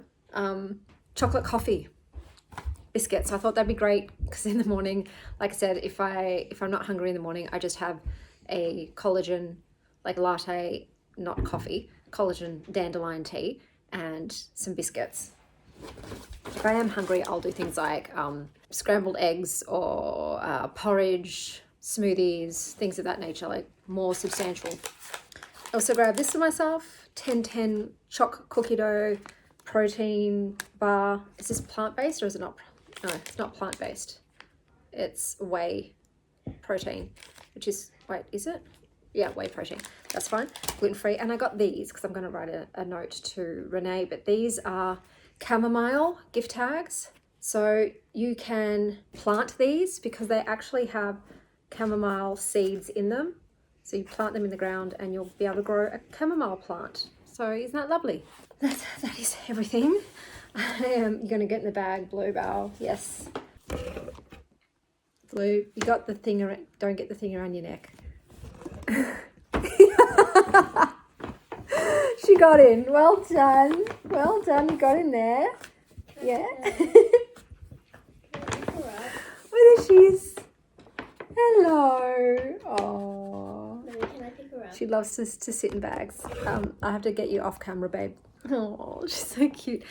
I just put her back in camera. Yeah, we'll just have Blue in the shot. I have not read much today. I'm probably not going to read until I go to bed. I'm just too brain dead. I'm just going to sit down and watch Tara and booktube. You're so cute. So what I tend to do is I tend to go to bed at 9 p.m. and then I'll read from anywhere from 30 minutes to 2 hours. Depends on how tired I am. So I'm going to sink low. I think my total hours reading today will probably be around 3 hours. If it's more than that, I'll let you know tomorrow. But otherwise, yeah, I read for 3 hours today and I finished one book, which was The Answer Is No by Frederick Buckman. Tomorrow will be a big reading day because I will be taking the kids to their dad's and I'm not going out. So I'll just be home alone. And after I've cleaned the house, I will just sit and read. So yeah, today was just 3 hours. Hi, honey. Good morning, guys. Hello, Blue Bow. It is currently 10:30 in the morning. So far today, I have listened to the Cher audiobook for 2 hours and I read 30 minutes of Krampus. So now I'm just going to continue to do the housework. I like to get the house all clean before I drop the kids off so that once I come back, I don't have to do anything. I don't have to do anything. I'm probably going to go lie in the sun for a bit today. Because I think tomorrow it's slated to be 44 degrees, which I'll put the Fahrenheit up, what that is. I think it's like 112 or something, I don't know. So that'll be stay inside all day and the aircon will have to go on that day. So yeah, I'm going to enjoy the sun today and probably just read, just keep very chill. I've got a lot of editing to do. Didn't end up getting to edit yesterday because my ex-boyfriend dropped in to play with the kids. And my ex-mother-in-law also stopped by to see the kids because she's going away for a little bit. So she wanted to see them before she left. So yeah, I had unexpected visitors, which was lovely, but it threw all of my evening plans out. So yes, I did only end up doing the 3 hours yesterday, finishing just The Answer Is No. But I will touch base with you in the evening and let you know how many hours I read and what I completed. I forgot to mention too, my mother-in-law was coming to give me my Christmas present and look what she got me. She got me Tom Ford Vanille Fatale, which was a perfume I really liked, but wasn't buying because it's so expensive. So thank you very much, Mum. I appreciate it. That's the piggy one. Oh, pig. Yeah, it's a pig. It's a pig duck. Yeah? Let's see. I think you got it. Yeah! Oh. Oh. It doesn't go far enough? Yeah. This is the closest I can get. Oh my god, you only get 2. Whoa! Okay, so I just got back from dropping the kids off at their dad's. And my ex-husband, his business is he rents out pinball machines to various establishments. But he decided to get one of those claw machines with little ducks. But he's setting it so that every play is guaranteed a duck. So if you put your dollar in, your turn doesn't end until you actually catch a duck, so that any kid that plays is guaranteed to win every single time. So I had a little turn. I got this little guy. I'm going to name him Lucky. Indy had a turn and she got 2 got into the claw. So it was a lot of fun. And yeah, I think that's a wonderful thing to do. So everyone wins, because I can't stand those claw machines. They drive me insane. It's just like gambling. So the fact that it's every turn it's a duck, super fun. So this was my duck. Hey guys, so I have done 7 hours of reading today, approximately, just under.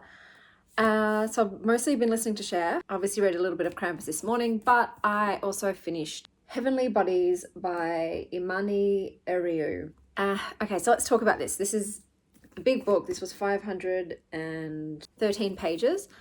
You have 2 main characters. So you've got Alara, and she's the princess of like the night realm. You've got these stars, these sort of celestial beings who lord over these regions, and the people who live in those regions have certain powers related to their star. So like I said, she's a shadow mama, and she's got more than one power. She can bring nightmares to life. She can do illusions. She can dream walk, all this stuff. And then you have the love interest, or her enemy, Prince Lorenzo of the Sun Kingdom, Helios it's called, and he's got light magic, and he can wield fire and all that sort of stuff. And what happens is you begin the book with her being captured by the Kingdom of Helios. Her family has just been massacred by a star that she has been prophesized to fall in love with, and that doing so will kill them both. And so he went to try to avert that prophecy by annihilating them all, but she was immune to his starfire. So her family's wiped out. She's in Helios. Turns out they're not actually kidnapping her. They want to work together. They want to combine forces to kill this star. So the king orders his son, Prince Lorenzo, to train her. It's very quickly no longer enemies to lovers. Like, it's trying to be a slow burn, but it's not. So they start training together, and obviously they fall in love, and she learns some skills, and then, you know, they go into battle against these stars. And okay, so it feels tropey. Like, a lot of it felt very contrived, and therefore it felt cheesy. It just I feel like some authors perhaps are just trying to be formulaic with their books and just look at other, say, romances and go, well, they've done this, this, and this. So if I do this, this, and this, it will be an instant hit. So that's Bluebell. Bluebell is... Yeah? What's wrong? Come here. Bluebell's a bit of a sook. She likes to just have a cry random times during the day. She's got fresh food in her bowl. Her litter's all clean. She's got lots of attention, but she likes to use her vocal cords. What was I saying? So yeah, it just feels very contrived and trope-like. And like I said, there's some parts that were just, they felt so written. You know, some books feel organic, and it feels like the story writes itself, so to speak, and the world feels real and the characters feel authentic. And then you've got other books where you can tell a human being has sat there and plotted it all out and have chosen exactly what the characters are saying in that moment. So yeah, it just feels too scripted for me. I was rolling my eyes at a lot of it. It is rated MA, so explicit scenes, but no real kink, but sexy times. I liked Alara. I thought she was great. The magic is interesting. There were some twists at the end, some reveals that reminded me a lot of the, oh my God, what's it called? I think, is it Stephanie Garber series? Once Upon a Cursed something. Look, I'll put a picture up, this series. There were parts in this that reminded me of that a lot. Obviously, people will say probably Akatar as well. What is it with like the fascination with men with a lot of tats? Like, even though he's a sun daddy, he's a light daddy, he's got a lot of tattoos on his body, and he's all touch her and you'll die and say you're mine, which I don't love. I think that's why I liked Rhysand, because he wasn't that typical alpha male whole kind of thing. I don't know, but yeah, so I am rating it a, what am I going to give it? Look, I'll give it a 3.5. I'll be generous. I'm feeling generous. It's a 3.5. But yeah, look, I think if you really like TikTok romantic books, I think When the Moon Hatched, Powerless, Phantasma, all that kind of thing, then you'll probably really enjoy this, because it's much of the same. It's very similar. For me, I just want something a little different that isn't just following the plot, the beats of whatever is popular on TikTok, that goes its own way, so to speak, and just feels, I don't know, a bit more genuine, a bit more heartfelt, a bit more I don't care if this isn't a bestseller. This is what I want to write, kind of thing. I know. I feel like this was written in a way to be popular and to be sold. Like I said, it was cool to have the stars and the powers of things, but it's still very similar. It's light and dark sort of thing, and it is heavy on the romance. That is definitely romantic, yeah, because it's just a lot about these two characters falling in love and doing the dirty. Like I said, for me, the most interesting part was like just right at the end, where a lot of other pieces finally fell into place and some other characters made their intentions and true selves known, so to speak. That bit was interesting, but yeah, I'm not going to continue on. I just don't care enough about the characters in here. Okay, that's another thing I find with these romanticies, the TikToky ones. I don't form connection to the characters. They just don't, I don't know, they don't get under my skin. I don't care about them. People die and I'm like, okay, oh well. I've still got plenty of hours to go on Cher. We're now at the point where she's 18. And with Sunny, she was not 18 when she first got with Sunny. Is this something that happened a lot in the olden days, where girls under the age of 18 were in relationships with men in their late 20s and older? Was that just accepted back then? Because yeah, it feels like that. All the women in Cher's family, they all got with much older men that shouldn't be attracted to 14-year-olds, 15, 16. Well, you know, her grandmother gave birth at 13. So anyway, like I said, the way that she's narrating it, it moves over it very quickly, but I'm like, sounds like statutory. I'm going to take a break because I read this in one sitting, and so my brain's a bit cooked. I think it's like 5 or a bit past 5, and I have some laundry to fold. I've got Brando Sando, The Way of Kings as well. That's a 1,000-page book though, so I might hold off on that and start that later, because I would like to finish a book to talk about tomorrow. So I'll either continue with Krampus or I might start something else. Like I said, I'd like to be able to give you a review for a book tomorrow. But yeah, I'll probably go to bed at 7, like into bed at 7, and just read for a few hours. That's what I do when the kids go to their dad's. I clean the house. I might do some crocheting or watch a movie. If there's a movie I've been meaning to watch but couldn't because the kids are at home, I'll do that. And then I tuck myself into bed at 7 and I'll read for 3 hours and then go to sleep knowing that no one will need me at all during the night. It's the only time I can really allow myself to fully relax and not be alert, because my kids aren't here. So I don't need to listen out for a mum, you know. It's the one time I get to really sleep. That's nice, Blue, licking your butthole. But yeah, if I read any more books, if I finish any more books tonight, I'll let you know. But otherwise, I'll probably give you the tally tomorrow of how many hours I ended up reading all up for today. But yeah, we're at 7 so far for today. But a lot of that is audiobook. Okay, guys. So yesterday I ended up reading. Oh my god. Can you see? As you saw by my pancaked cat, it's hot today. Today's the 44-degree day. What was I going to say? So yesterday I read for 11 hours, and in that time I did start and finish a book, and that book was American Rapture by CJ Lead. So I'm going to tie my hair up because I'm too hot. So this book it reminded me a lot of Zombieland the movie. Basically, you have a virus that turns people into really horny zombies. They like to fuck and eat you at the same time. So that is just sweeping the land. We're with a young girl who is raised in an incredibly religious house. So yeah, this book is full of religious trauma. I'd say if you're not healed from your religious trauma, don't read it. Luckily, I am. So I was able to, you know, just be like, yeah, I remember that. You know, her brother has been, disowned by her parents because he's gay.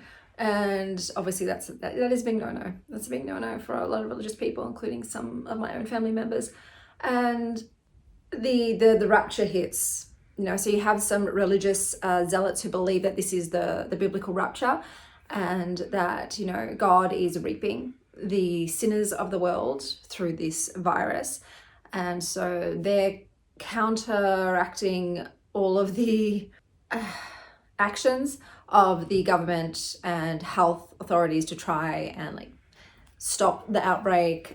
So you're getting hit on both angles. You're getting hit by the zombies and you're getting hit by the religious freaks. So it's a full post-apocalyptic war zone, and she's just trying to survive. She's 16, I believe, in the book. She's trying to get to her brother. That is her aim. She's like, I know he's alive. I just need to get to him. And she obviously gets, there's a lot of found family aspect along the way. It's a very coming of age story. You know, first love, coming to grips with sexuality, with your religious programming. I fucking loved it. Okay, this, oh my God, I loved it. It is a horror. At one point I got sucked in. I thought, maybe it's actually not going to be that horrific. Maybe I'm not going to be, I'm going to be able to get out of this unscathed. I was wrong. Prepared to be gutted. I certainly was. Oh my God, there's a good doggy. There's a good doggy in this book, and I can't say anything more about it. Just check all the trigger warnings, please. Check all the trigger warnings. Should I put the lamp on? I feel like I've got weird lighting. Is that better? I'll just assume it's better. I'm not wearing my glasses, so I can't actually see. I loved it. I was teetering on a 4.75, but then I read the author's note, and I'm like, this is a 5-star book now. I'm going to read you the author's note. I will omit parts that are spoilery for the book. I thought my dog dying was going to kill me. I cried reading this, okay? If I'm being honest, I still think it some days, most days. If I'm being honest, I still think it every day. Soulmate, best friend, not everyone understands or will. That's fine. I've never been one to want to share in grief, never been one to share much of anything. Only child, writer. A dog removes itself from the pack to lick wounds clean. A dog goes off, alone, to die. But we all know it. A family member, a friend, the sudden glazing of the eyes, the feel of a heart stopping beneath our hand, our souls and selves dropping pieces each time someone exits this earth, our identities, foundations shaken, even sometimes bulldozed to nothing. This one brought me to my knees. At the time of writing this note, I can honestly say I have never felt anything like this. I am truly surprised it hasn't killed me.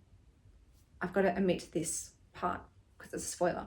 My job, as I see it, is to explore all the worsts and all the bests too. This book, or more accurately, an early, now unrecognizable version of it, was the first thing I ever seriously wrote.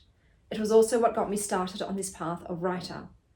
Someone read this early snippet and believed in it, in me. This was a story that I wanted to tell from day one. Ideas that hounded me then and have for all the years since. It's taken 10 years, an education, all the events of a decade of life, and more drafts than I'd like to count for me to tell this story in a way that felt right. In a way that is, I hope, befitting of you, most precious reader. And these dogged questions of guilt, shame, faith have nipped at my heels through everything. Funny how they always draw just enough blood to keep us from running full tilt. But now, in the wake of a loss that has shaken me more than any I've lived through before, in a moment in which I find myself, like Sophie, the main character, questioning everything, questioning what the point of being here is at all, I have to say, it all feels very human and very small to confine and bind ourselves to anything that seeks to diminish us. This world and universe and existence is so expansive and evolving, and we choose to let ourselves be crippled by someone else's ideas. We share life with mortality. We will die. Everyone we love will die. We will all face the dark, together or separate. We just don't know. There is no self-help book, no textbook, no how-to that can tell us definitively what comes after. By the time any of us has the answers, we won't be here to write them. None of us knows, even if we think we do. But here is what I do know. We live with death, and horror chooses not to turn away from it. Horror looks the darkness in the eyes. Horror dances with the absence, the loss. explores ways for us, you, the reader, and me, to take it in our arms and spin around together. Ways to embrace the centrifugal force that is human striving, human searching, mortal life. Blah. Dogs die, humans die. We live with it, whether we want to or not. It's darling. Okay. Flops. Oh, no biting, Mum. But from choosing to look, choosing not to turn away from our embrace in the darkness, I hope that guilt and shame and any idea invented to hold you down in this glorious, nearly blinding existence will seem, at the end of it all, very, very small. You and me, spinning too fast for them to catch us. While we keep hurtling through the unknown, as we spin round and round, I want to say, here's to dancing, book by book, question by question, through this vast, shining existence together. Man, yeah, like I said, it was the final feather to push me over. I used to have a dog. His name was Yoshi. I was his mum for 11 years. And yeah, I still miss him all the time. I'm someone that doesn't do well with, not just grief, but death separating you physically from those that you love, people and animals. It is hard to deal with that physical absence. Not to hear the voice, not to see them, not to smell them. And yeah, I was like, okay, it's a 5-star book. I was teetering, you know, and I'm like, look, for a horror book, that's a 5-star horror book to me. It made me feel things, it kept me excited, it grossed me out, it scared me, and I did cry during the book, and then I cried more at the end after reading the author's note. So I loved it. 5 stars. I know the author has Mayfly, another horror book out, but I think that's very different from this kind of horror.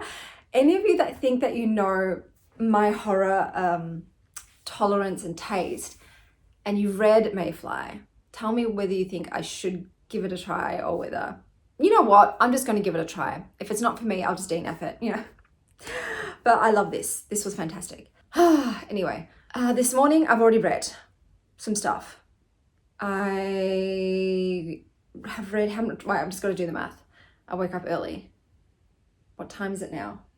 It's 11. I think I've done 5 hours of listening and reading. So obviously I'm still going with Cher. I will definitely be able to finish it today. I'm like right at the end now after all these days of listening to it. And I've gotten another audiobook come in as well. I don't know what it is this week, but it's just like I've had an abundance of audiobooks. Maybe they knew I was doing this vlog as well. They're like, hey, we're going to help you consume books while you're doing other stuff. The book that's coming is James by Percival Everett. I don't know if it's for me, but I just wanted to try it out, you know, just see, you never know. Anyway, the book that I read and finished was Krampus by BEEM. So Krampus is about Krampus, who is a folklorish Santa Claus, a bit darker than jolly old Santy. But Santa Claus is also in this. But the spin that this book has given Santa Claus is a Nordic myth one. So this is Norse mythology. Hey Sylvie. And even Krampus is the Norse mythology, and he's a servant of Loki. And I can't tell you Santa's involvement because it's a bit of a spoiler of how he's involved with the Norse mythology. But you know, like Odin and Freya and all of them, like it's trying to weave that into the story. It's also set in the modern day world, and look, with BEEM, this one reminds me of Lost Gods a bit in that the main character Jesse is a loser. Like he really is. He's a deadbeat dad. He's involved in crime, and he just makes dumb fucking decisions, you know. And it's also looking at how poverty can lead you into, unfortunately, crime as a means of survival, and how it's hard to get out once you're in. But unlike Lost Gods, Jesse just doesn't redeem himself to me. I just don't like him the entire time. And that was my issue with this book. I didn't like any of the characters. I didn't know who I was meant to root for. I was like, am I meant to be going for Krampus? Am I meant to be going for Santa? Am I meant to be going for Jesse? I don't know. Like the women characters in this were fantastic. So they were all cool, but they were very minor characters. It was mostly focused on the men, and every male character in this, I didn't like them. And I didn't care about them. And yeah, if you don't care about the characters, then the stakes are kind of lessened, because you're like, no, I don't even care if you make it through, you know? So unfortunately, this festive season book of Brahms didn't work for me. This is the first one I've rated a lower rating, because Slewfoot and Lost Gods were like, I think it was 5 star, well, 4.75 star books, I think, for me. And this one, unfortunately, I've landed at a 3. It just, I don't know, it just felt like it didn't come together well. Like the weaving, like I said, of the Norse mythology and these ancient beings with the modern day world. In this case, it just, the plot felt, I don't know, the pacing was off as well. And yeah, it just didn't feel the same as the other books. The illustrations, as usual, amazing, especially jacked Santa Claus. He's thick. Oh, he's a brick house. But yeah, unfortunately for me, yeah, it's probably my least favorite Brom I've read. I've read 3 now. I will still read their other works because, you know, it's a good chance I'm going to love it. So this one was a bit of a letdown, but it's still a 3-star read. I still enjoyed it. Just I was expecting to go nuts because I went nuts over the other 2. Now my kids are due back in 30 minutes. So the beautiful sounds of silence will disappear immediately. So I'm just going to go and have a nice cup of tea and just sort of relax and chill out before my little gremlins return, my beautiful little goblins. I might put the Christmas tree up today. I haven't yet. I just don't like putting it up because 1, it takes a long time. I'm not a Christmas tree person. And 2, the cats just knock it down. They knock all the shit down, even though I got a little mini one that I put up high. You know, the cats, they're acrobatic. They get places they shouldn't go, and they love to bat shit. So I will put up though today, because Indy has asked, Mummy, why isn't the Christmas tree up? And I'm like, yeah, okay, you're right. Christmas is in like 10 days. So Mummy will get on that today. It's also because the style of the tree isn't what I'm into now. I'm into gingerbread houses and candy canes now as my aesthetic for Christmas. You know, sweet things are great, and the tree doesn't represent that, but I'm not about to spend what money I have on new Christmas decorations. Like, no, not in this financial climate. So today I probably get some more reading in. It's going to be so hot. I'm not going to be able to do much. Like, I'm going to trade for a bit now, hopefully, but it's close to rollover, so I don't really trade in the week before rollover, because the market goes nuts and contracts expire, which is stupid, because in futures trading, you're not actually exchanging goods, you know, so why do they expire?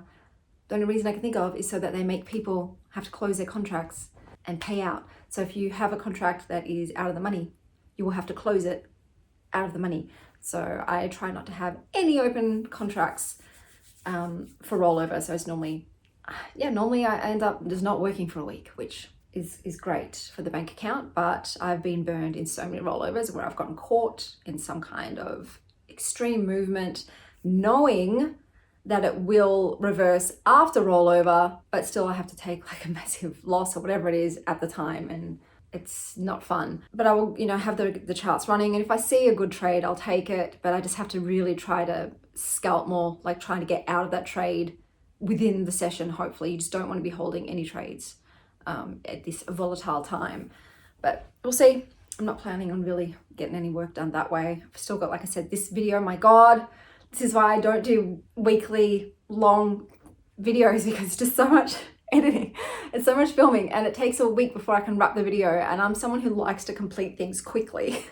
So this will be the last how much I read in a week video I do. If anyone asks me in the future, I will redirect them to this. This is how I read. There you go.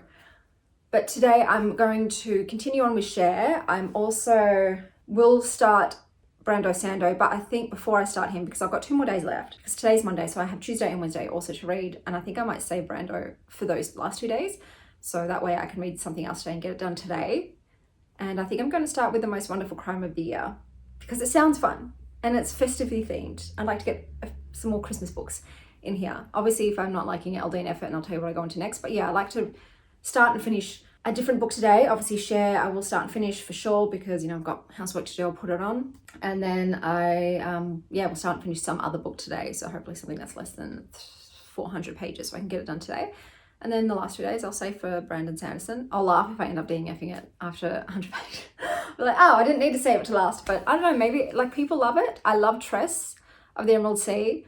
Yumi and the Painter was average, and I think I read one more of his and that was average, but I think it was, like I said, one of his like little in-between books. Oh, and I read Mistborn years ago, long time ago, and I gave it a 3 stars. I don't remember it at all now, obviously, but my Goodreads review was there, and I'm like, oh, it was a 3 star. I'm not gonna give that one a go again, but yeah, I thought I'd start this series, and see if I like this one. But I will touch base with you guys once I have read something. Good morning, guys. If you notice that my bookshelves are more stacked, it's because my 13-year-old decided she didn't want her books anymore, and so she's brought them in here so that Indy can read them when she's a bit older. So yeah, there's a lot more books everywhere. It's currently 10 a.m. and the cool change has come, although today is going to be a sunny day, but last night there was some crazy thunder cracking and some rains. So it is no longer 44 degrees, which is very good, very good. I ended up reading for 10 hours yesterday, and I finished another book, and that was The Most Wonderful Crime of the Year by Ali Carter.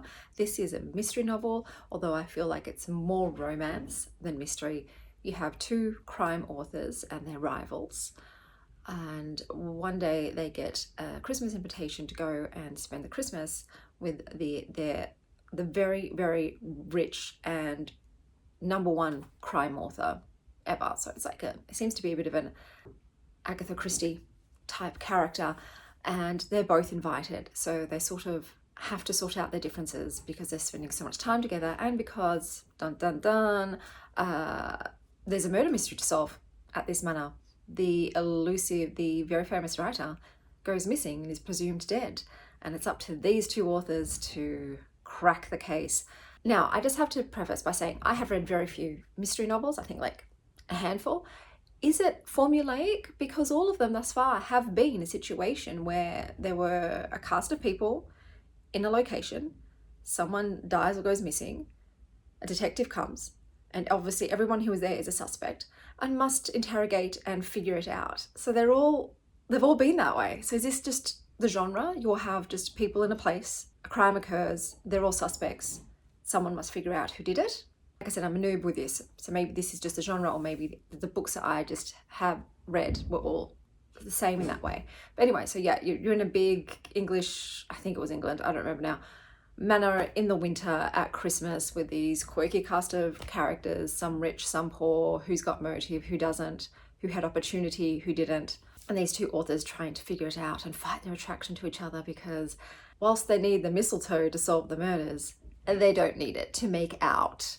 This was an M in rating, so there is sex, but it's closed door. It's closed door, but there's, you know, some heavy petting involved. I liked it. I've given it a 4 stars. It was enjoyable. It was light and fun, and I cared probably more about the mystery than the romance. It was very insta-love in he fell first, and just even the female character was like, are you really in love with me? Like, we barely know each other, and I agree with you, sis. There's some kind of red flag there. Like, I would tread cautiously with this guy who just fell in love so quickly and easily on a crumb of attention, pretty much. But yeah, there was lots of typical mystery cliches obviously used because they're mystery authors and they're using their experience with writing mystery novels to decode this one, and a lot of clues were left to find the murderer. But it kind of felt cozy, even though like people were getting poisoned and shot and shit. So like, to me it felt cozy. Like, I never really felt like the main couple were going to get iced. You know, I felt like they're going to make it through. So yeah, I enjoyed it. 4 stars. It was fun. I don't know if it's going to continue on. Could possibly the way it ended, but I'm not interested in reading more of this particular couple's adventures. But that's just because I'm not a big mystery reader in general. Like I said, I've read maybe like 6 mysteries in my time, like just mysteries, not fantasy with the mystery element. But I think, yeah, if you're looking for a Christmas mystery read, this is a cute one. It's, like I said, it's more on the romance though. I feel like it's a mystery. I also read for an hour this morning. So I've started The Way of Kings. Look, with fantasy, I always give it minimum 100 pages because sometimes some fantasies can be heavy with the exposition and the info dumping, and this is the case with this one. It's got that epic fantasy kind of feel where it's complex and the people have fantastical names and there's a lot of different countries and cultures and mythology involved. So yeah, I'm still interested. I think how many pages am I in? I think I'm 30 or so pages in, so didn't read a lot. I was very tired in the morning, and it took me a long time to read. But also I started and finished another book in that 1 hour. So I read the other book first and then I started The Way of Kings. So the other book I read was, oh my goodness, I've forgotten the name. I'm going to put the cover up here, something to do with serviceberries. And I enjoyed it. A lot of people saying this is like a prelude to her other book, Braiding Sweetgrass, which I started but I didn't finish. I just wasn't in the mood to read a whole book of that kind of lyrical writing, whereas this was like the perfect amount for me to read about how the best type of economy is reciprocity with Mother Nature and with your community. And I wholeheartedly agree. Like, Robin Kimmerer has a great way of writing about nature that just literally has made me now try to source a serviceberry to plant in my garden. That's how much I enjoyed reading about this fucking plant. I'm like, I want one. I want one so I can be reminded of the cycle of nature and the circle of life and what could be an ideal society. I, for instance, have a reciprocal nature with one of my neighbors. We both have fruit trees, and so sometimes, yeah, fruit trees give you an abundance of fruit, more than you can eat before it spoils. And so we pass bags of fruit to each other all the time. I'll just open my door and there'll be a bag of lemons, and she'll open her door, there'll be a bag of feijoas. And when I moved in, they had a child, and when I had a child, her daughter was a teenager, and she said, hey, my daughter's not using all of these toys and things anymore. Would you want them for your kids? And I'm like, thank you so much. And whenever they go away, they're like, hey, we're going from this date to this date. I get their mail for them. I keep an eye on their house. If their alarm gets triggered, I call them. I go suss it out. We look after each other. And they've always been on hand if I've ever needed them to watch my kids quickly. And I've always been on hand if they've ever needed any assistance with anything. And like I said, we give each other Christmas presents and Easter presents. And I've watched their child grow up and become an adult, and they're watching my kids grow up. And it's the loveliest thing when you feel like you have a village, there to support you and for you to support them. It's just comforting to know there are people on this street that care about me and I care about them, and we look out for each other. But just literally, like the other day, my daughter, my 13-year-old, said to me, why do we have to pay for water? I'm like, well, darling, unfortunately, there are humans out there, a lot of humans, if they can make money from something, they will commodify it. And Robin literally brings up the whole water argument in there. And it's a shitty fucking thing that, yeah, it's in the nature of some humans to hoard and to care more about themselves than the whole, and to try to hoard power and resources to only their benefit, and often to the detriment of all the others around them. The community prospers and thrives when there's friendliness, when you see the other person the same as you see yourself. Like they're not an other. Whatever benefits them benefits you. When there's like teamwork and camaraderie and all that sort of thing. And I feel like it's something that's severely lacking in our day and age. Like community in general, how many people feel part of their street even? Everyone's just in their own world, just looking out for themselves. And I get it. In today's world, yeah, if you don't look out for yourself, no one else is going to, unfortunately. But I just feel like the way humanity has set itself up and structured itself in this capitalist society, and with consumerism and greed and power, it's just, we could have gone a different way.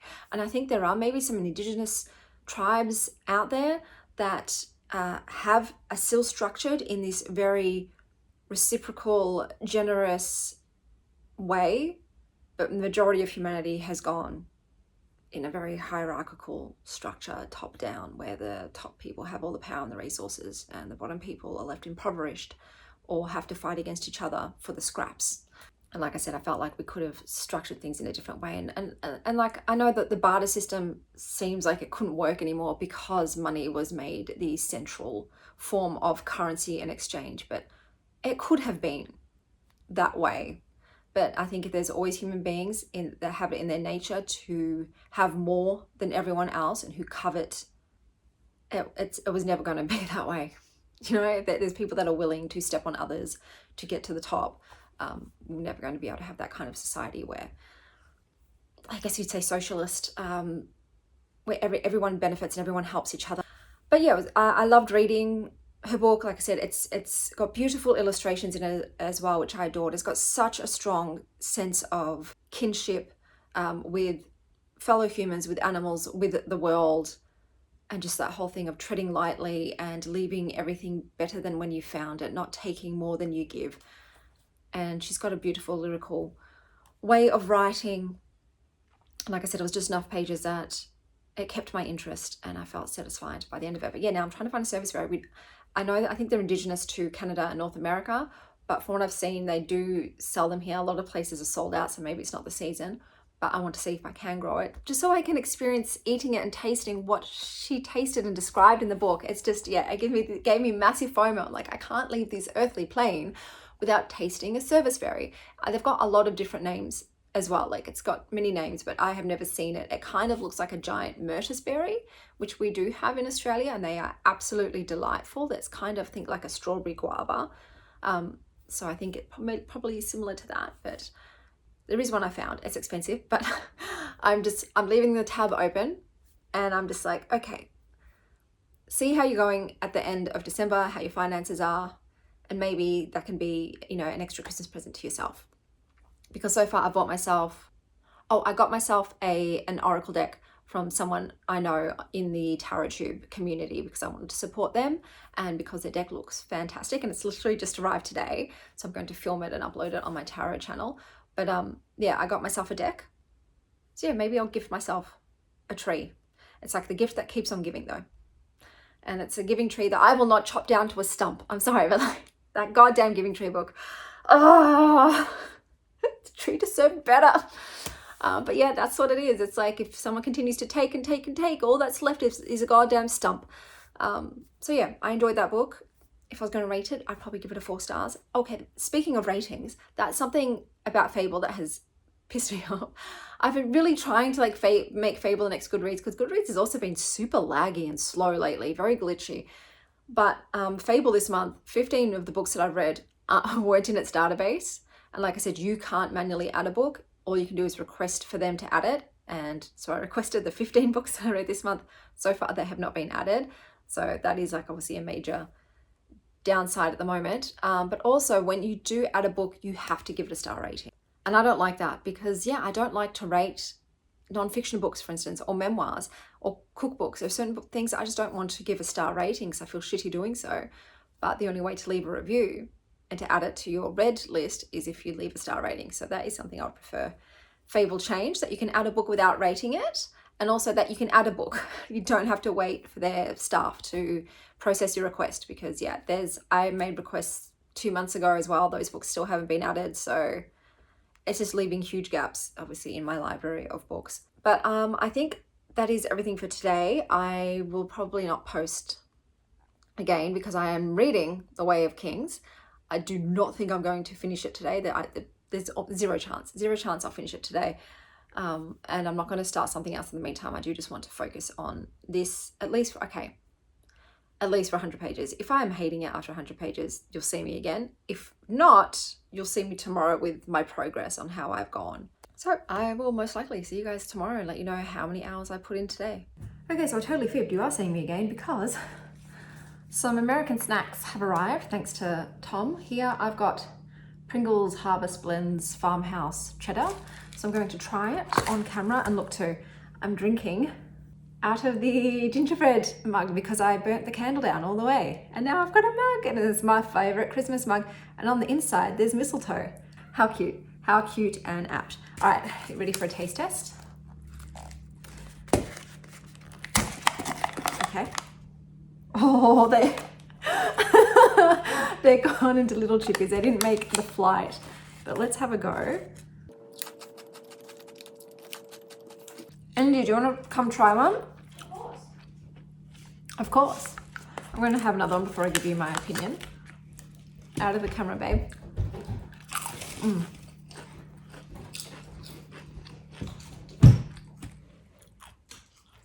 It's strange. They taste strange. What would you rate it? Hard to do rating. It's hard to do a rating. A 7. A 7. Yeah, I'd probably give them a 7 too. Like, they're nice. They're not amazing, but they're pleasant. They're very pleasant. So that was a success. I'll see you guys later.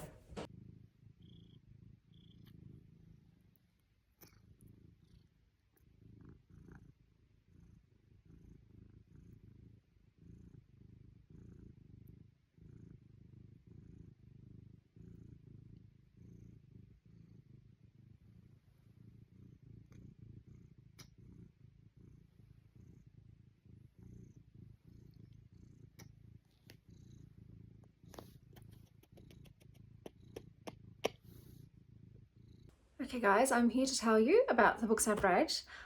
I ended up reading for a total of 5 hours yesterday. So as you know, I was reading The Way of Kings by Brandon Sanderson. I apologize for Blue. Blue's become a very vocal cat. She likes the sound of her own voice. She's fine. She has fresh food and a clean litter and lots of attention. Everybody's home. But yeah, she just likes to sit in other rooms and just have a bit of a chat to herself. Maybe she's talking to ghosts, maybe she's just having a sulk, I don't know.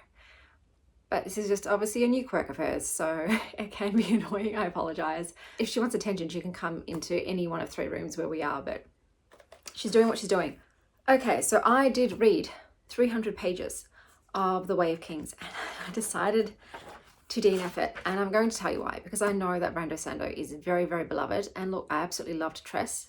But from what I have read, Tress is not his usual style. So I just don't think I'm a good fit with Brandon Sanderson.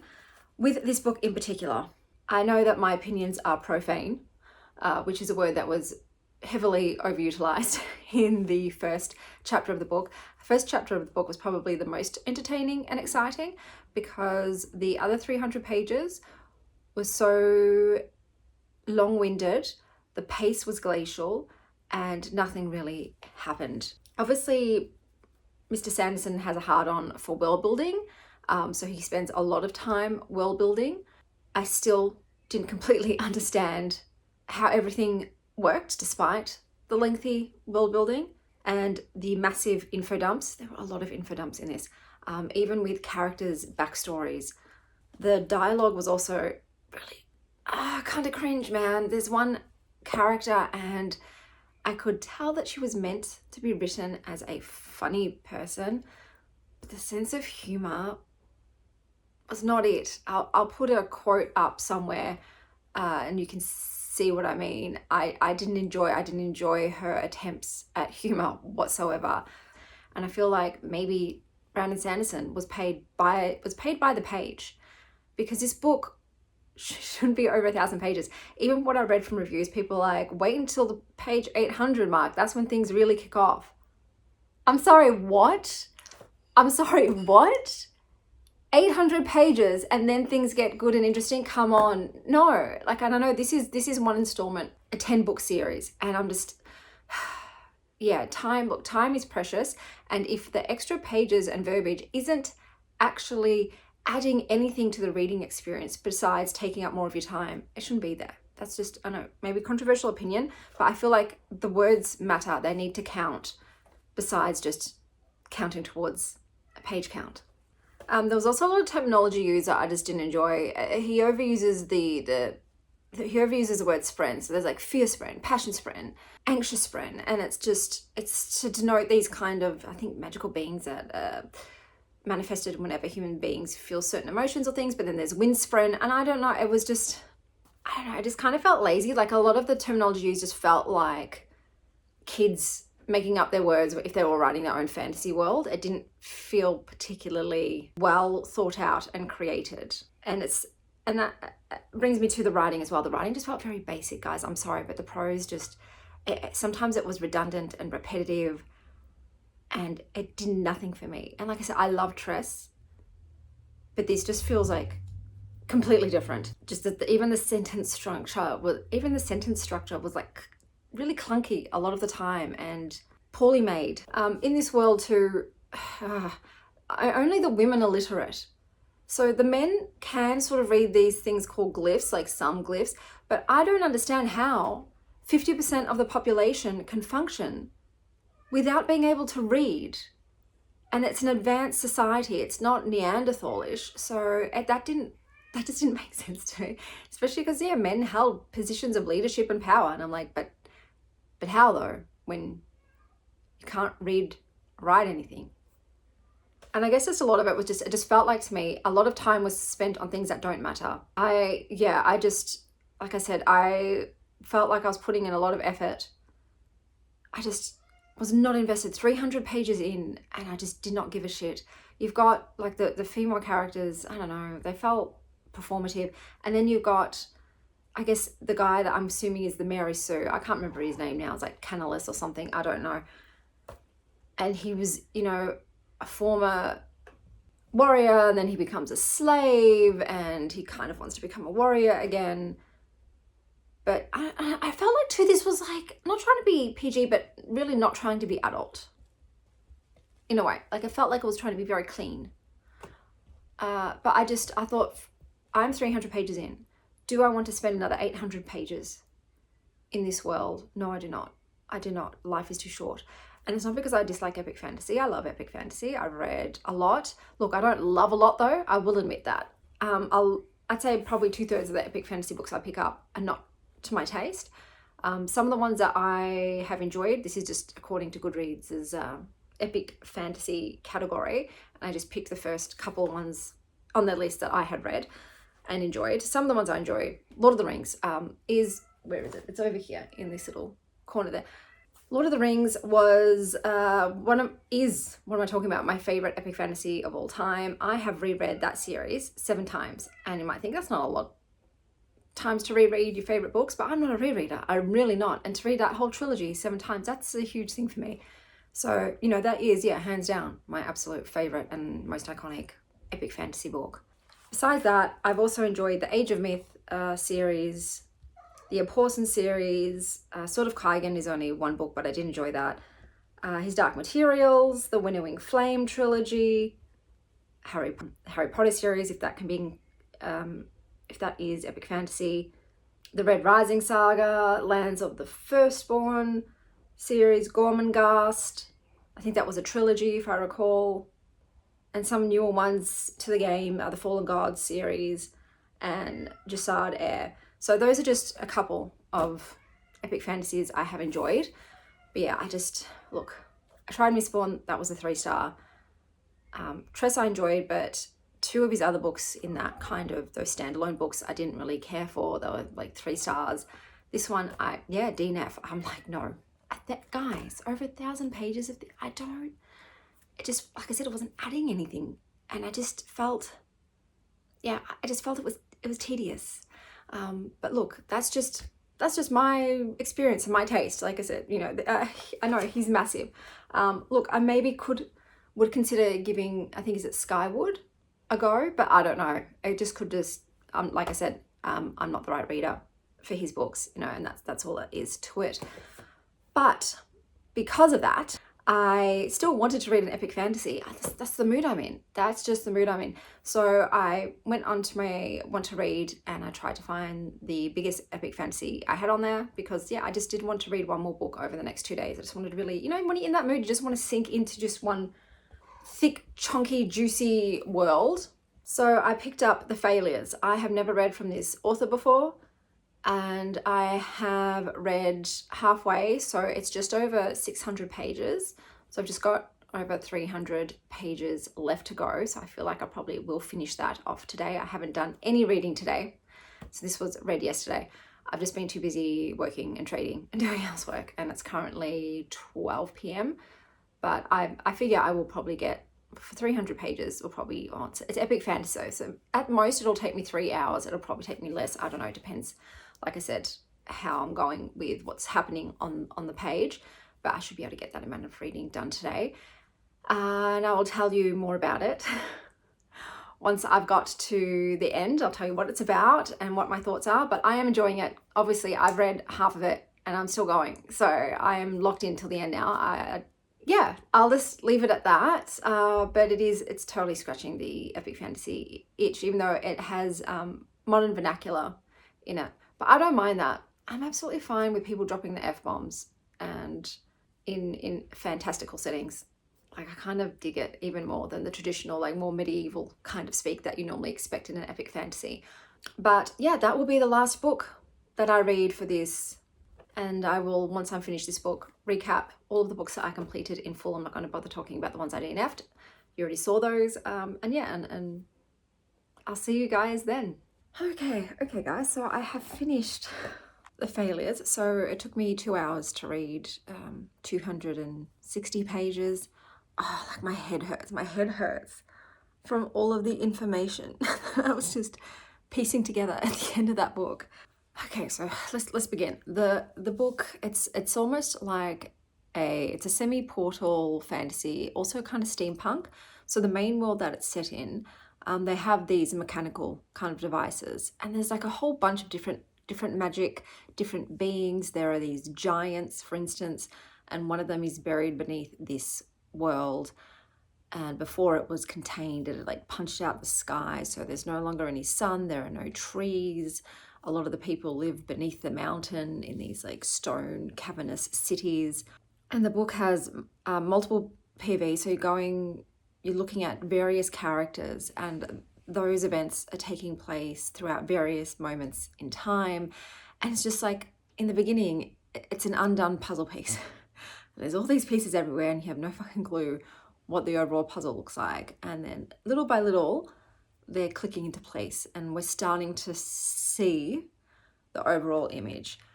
Unfortunately, this is a book in a series. So I was hoping to understand more by the end of it, but there is still so much I don't understand and still so much I don't know whose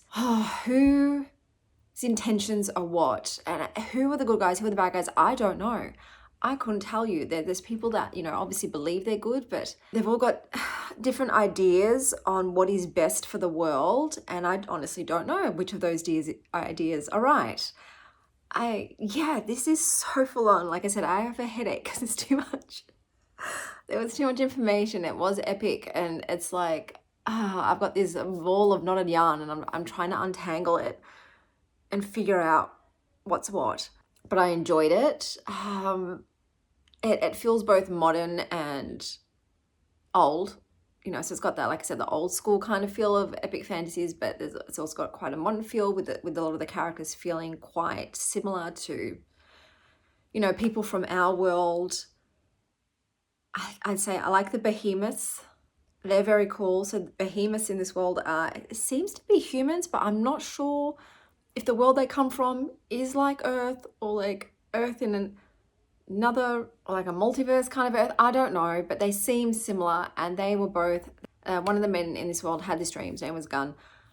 And he and this bartender ended up going through a portal into this world. And when they go through the portal, they were transformed into behemoths. So they just have insane strength and durability. Like, they can't really be killed except by each other and by certain weaponry. Like, the man brought a sword through, and that sword has been reforged into a sword that can cut through anything.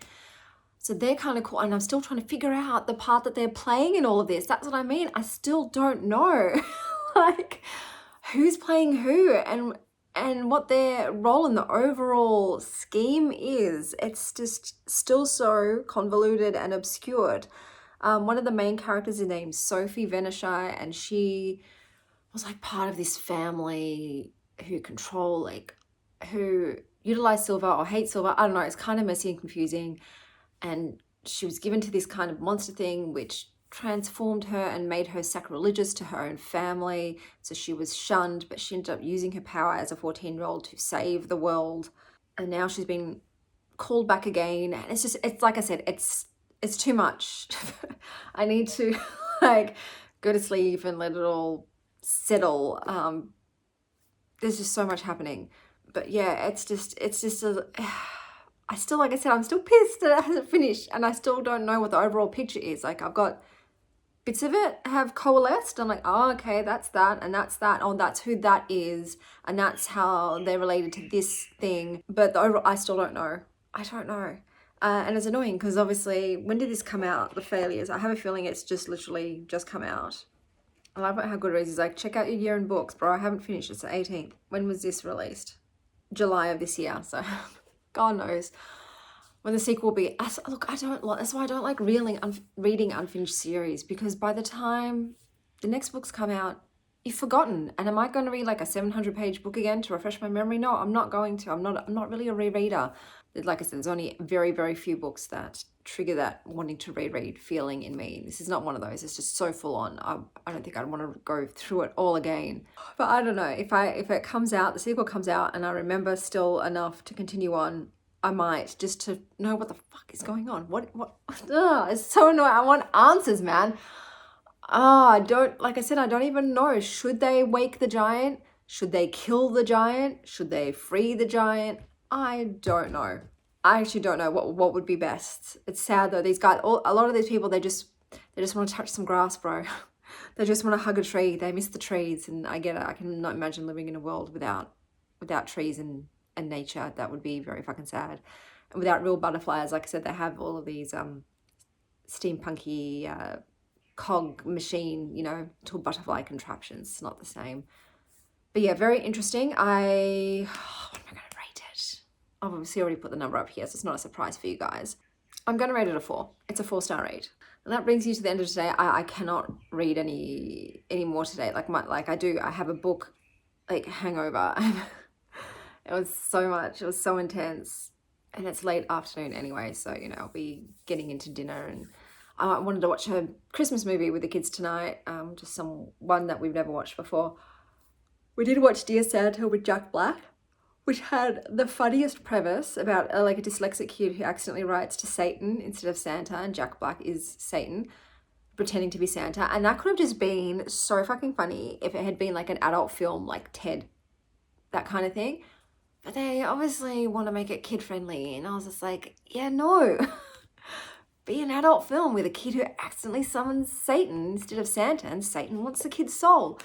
Could have been hilarious, but it was fun. Like, the kids still liked it. They love Jack Black. Who doesn't?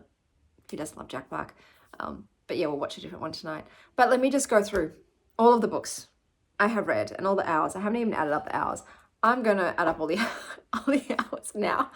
Okay, so over 7 days, I read for a total of 57 hours, which approximately is 8 hours a day. I read a lot. Like, people don't understand the reason I can pump out so many books is I spend a lot of time reading, a lot. And I'm able to do that because I'm a fast reader. 1, I work from home. I have no social life, no partner. And the work I do is sitting at a desk, and it allows me to take my eyes off the screen and read a book, because I'm still look up, look down, look up. I'm just monitoring a chart. So I am able to read a lot. The shortest amount I read all week was today, which is just for 2 hours. There are some days I will read nothing. That does happen every now and again. The longest amount I read in one of these days was 14 hours. And that's definitely more than I would normally read, because if I'm just reading physical books, 12 hours is normally the max I will read in a day. And that's on the day the kids go to their dad's. The reason I got 14 in is because of audiobooks. I was able to still consume books while I was cleaning and working and editing and doing other things where I normally wouldn't be able to, because my hands weren't free. So yeah, I got more reading in than I probably would have this week if it wasn't for the very unusually large amount of audiobooks that just came in. Like I said, normally it's about 3 a month, and I got 6 or so just this week, which is bonkers. But now I'm back to 0 again. There's no audiobooks in, and I haven't got anything coming in for at least a few weeks.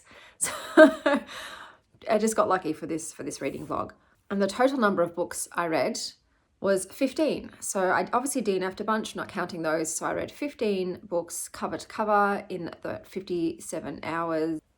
So in the 57 hours of reading, some of that was obviously counted towards the books I did DNF, the ones I read more than 50 pages of, but it's not that much, but I read 15 books in that 57 hours, pretty much. The shortest book I read was The Answer Is No by Frederick Bachman, which came in at 68 pages, and the longest book I read was The Failures by Benjamin Lyer, which came in on my Kindle, on my Kobo, at 646 pages. So I'm now going to go through all the books that I did finish in this reading vlog in order from worst to best. I'm going to start with the non-fix because I don't rate those. So we've got How to Train Your Human, A Cat's Guide by Babas, The Anime Cafe by Nadine Estero, and Cher, a Memoir Part 1 by Cher. We also had The Serviceberry, Abundance and Reciprocity in the Natural World by Robin Wall Kimmerer. So those were the non-fiction books that I read in this reading vlog. And let's go on to the books that I rated. We have Gideon the Ninth by Tamsin Moore. Yeah, still didn't look it up. And I rated that 3 stars. A Song to Drown Rivers by Anne Liang, which I also gave 3 stars. Krampus by Brom, which I gave 3 stars. Cult Classic by Sloane Crosley, which I gave 3 stars. Quicksilver by Callie Hart, which I gave 3 stars.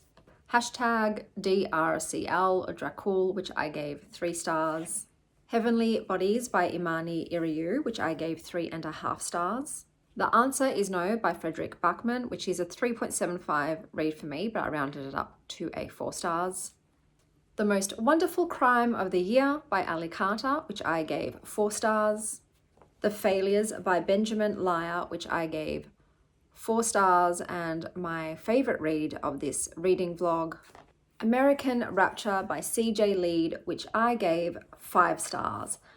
So all of the books that I read in full, none were lower than a 3 star, which is fantastic. It means I enjoyed everything that I continued reading in this 1 week reading vlog.